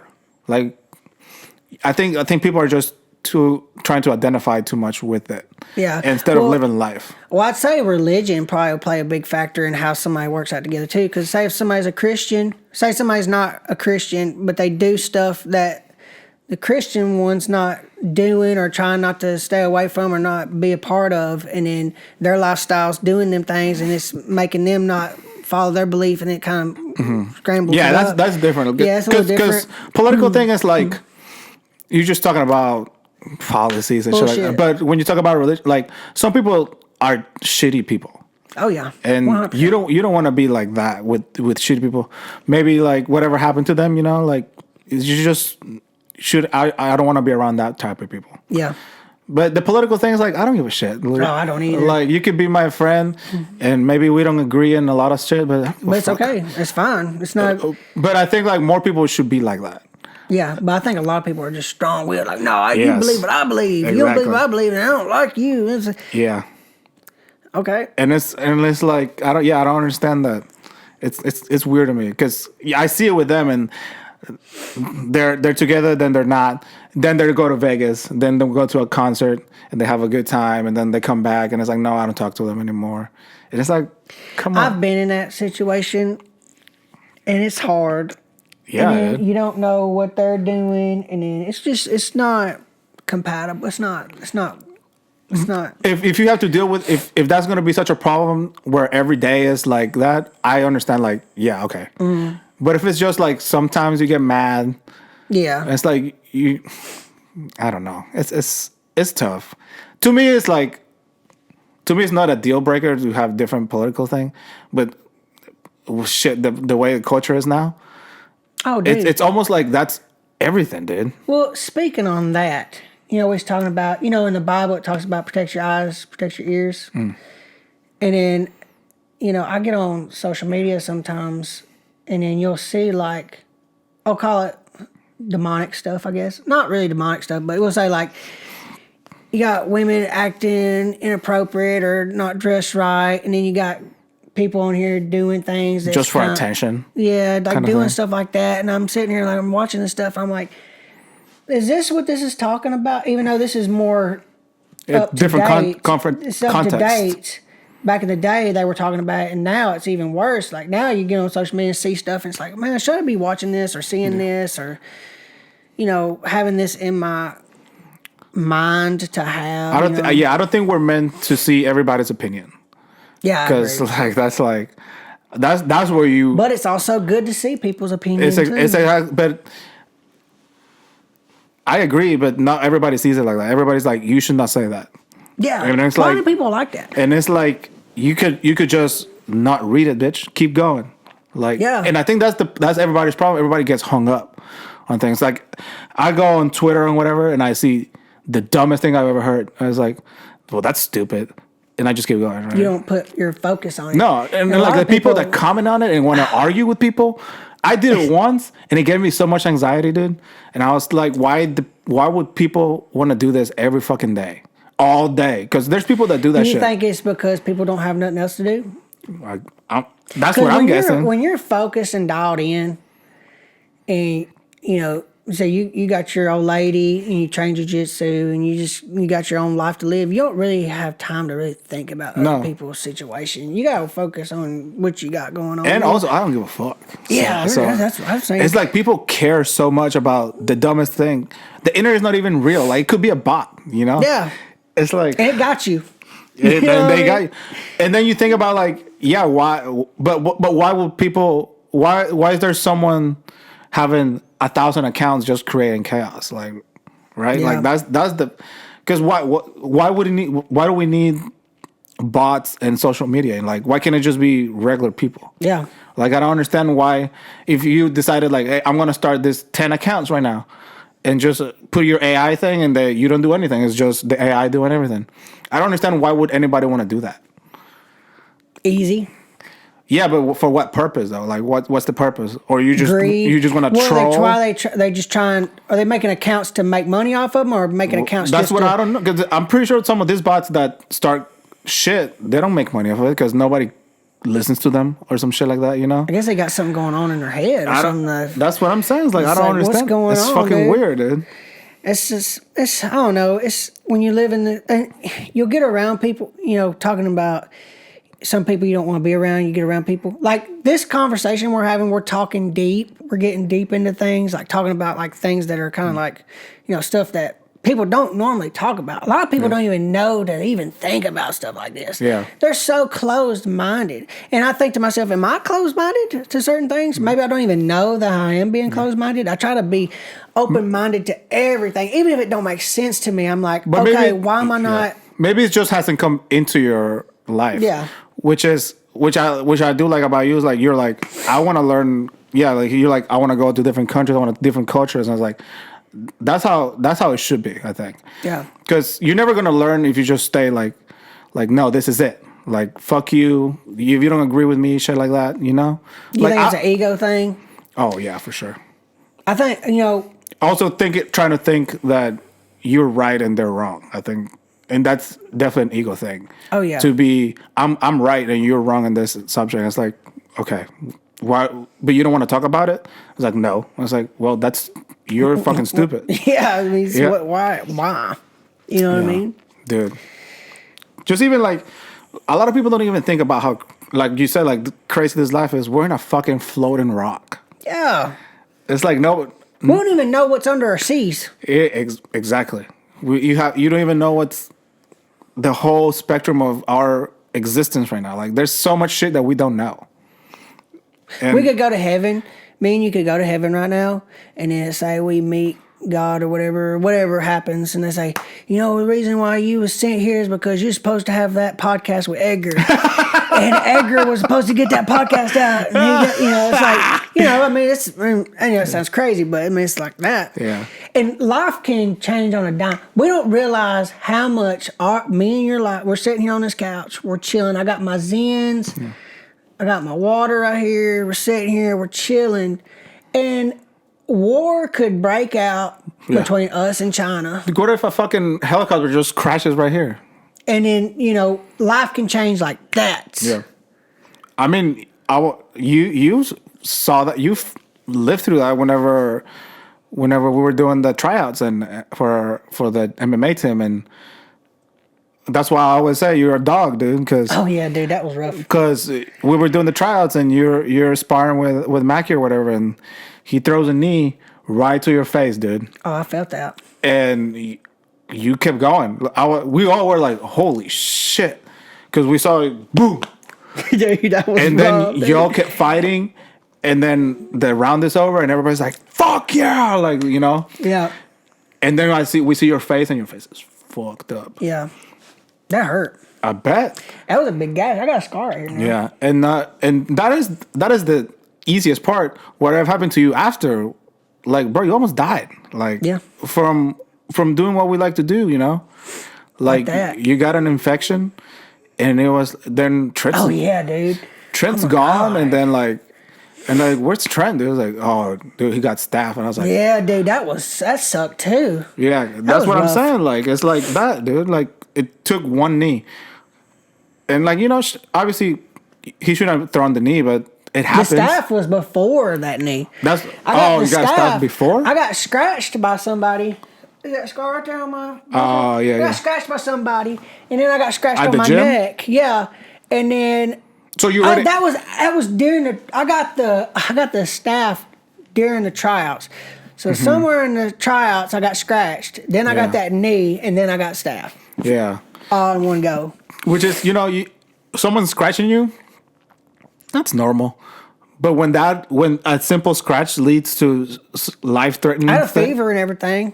Yeah. I mean, you can die from that. Yeah. I mean, obviously you could have died if you didn't... Medicine, If you didn't treat it the way you did, Like, that's how easy you could die. Exactly. Like from a scratch. Like, say if I was out in the wild and I got in a fight with that dude that was in the second fight and I broke my arm. Yeah. I'd have been done. That'd have been my life right there.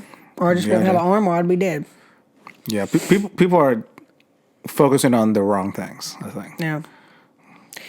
So what was you gonna say? Let me ask you, why did you want to go into the army? Because like now you're signed up. Now you're like You're like, I'm doing this. So, I told you before that, I was wanting to go into the Army. Either I was going to go in the Army or do my MMA or whatever. And But did you always want to go into the Army though? Like, I was always a thought, of course. but yeah. why? Like, was it like a job or you want Just how the lifestyle looks up my alley. Like, Yeah. I like that structure. I like that. I just like Yeah, because you had like a interest in life. yeah. Always. It's been weird. So you've had an interest in life. You've gone through hell. I mean, you went to Yeah. rehab, but did you go like to rehab like by yourself or someone like? Yeah, just by myself. Hey, And I got kicked out of a few rehabs too because I kept relapsing. you know, like to have that state of mind. So it's like, okay, I have to do this. Yeah. That's Well, I'm just looking at here's the main reason why I'm going to the military. And this is the best way I can do it without, it's my purpose. I don't have a family. I don't have a wife. I don't have any kids or nothing. And it's like, I want to be able to, and if I go to the military, you get the benefits. You get all them benefits. And that would really be beneficial for me to take care of my family In the future. when I have one. Yeah. When I have a family, I'll be able to have the health care, the college plans, like the extra help to be able to provide and take care of my family too. And then I can look at it as, go down there and then get the leadership skills to be able to lead my family better, be able to be a better man for my family that I don't even got, really. That's the main purpose. But that's the end goal. But the reason why I'm joining is because, I broke my arm. It kind of, I had to come to a realization like, this is not paying my bills. I'm getting older. I'm 30. I'm getting close to 30. I've had a lot of injuries doing this. And it's like, yes, will I take it back? No, I love it. But at the end of the day, you're getting older. You got to start thinking about things like how you going to provide, how you going to make your money, how you going to live. Like, you got to take care of yourself. You just gotta be a man too. You gotta, and people do different ways. Like my way is just doing that. And if I die, at least I know I tried. You know what I mean? And it's like, and people have their own way of going about doing what they want to do. Yeah. So and that's just mine. And I'm single. I have no kids. I think it's perfect for me. I'm young, still young enough to move and stuff and do it, get out, and figure out my life. You know what I mean? Yeah, dude. I like that. I think you have like a good perspective about it. Yeah. It's not like everybody's like, well, I'm not going to college or shit like that. So I guess I'm just gonna do that. But you have like, hey, I really like what you said about I want to go and be a good leader, especially for my family. I think like that's like a great perspective. Yeah.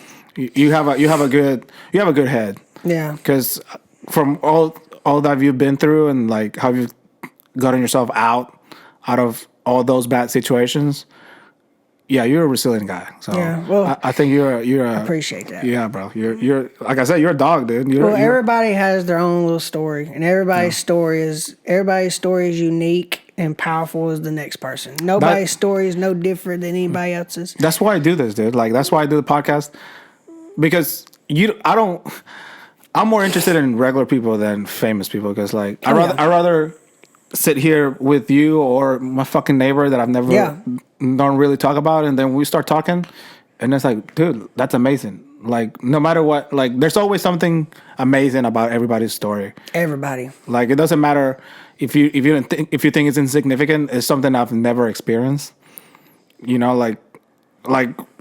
Like me, I guess I moved to a different country. Mm-hmm. Like that's a whole different change. Oh yeah. You've dug that's yourself. A battle on its own. Yeah. So you dug yourself out of bad situations, and now look at you, man. Like I'm proud of you, dude. It's like it's a good shit, dude. And this is why I did it, man. It's 'cause like I don't know if this podcast will ever go like anywhere, but at least it's out there.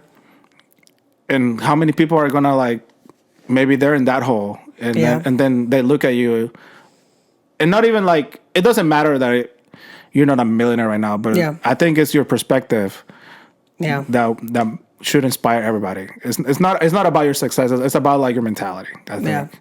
Yeah, Well, that guy supervisor that I worked with, he really made me think about things because I can't take all the credit. The Sam Galarza, my supervisor, he was a really good mentor for me. And when I broke my arm, I was like, I want to come back. I want to go fight again. I want to do something. I want to come back and fight again. He was like, he had hard conversations with me. He's like, look, you broke your arm. You're working at this job. Yes, you can excel and make more money and do this and that, but you need to start looking at, taking care of yourself. What are you going to do? Like, how are you going to be able to take care of yourself when you're this age? You keep doing this, you're not going to make no money. Yeah, you might get good, but who cares?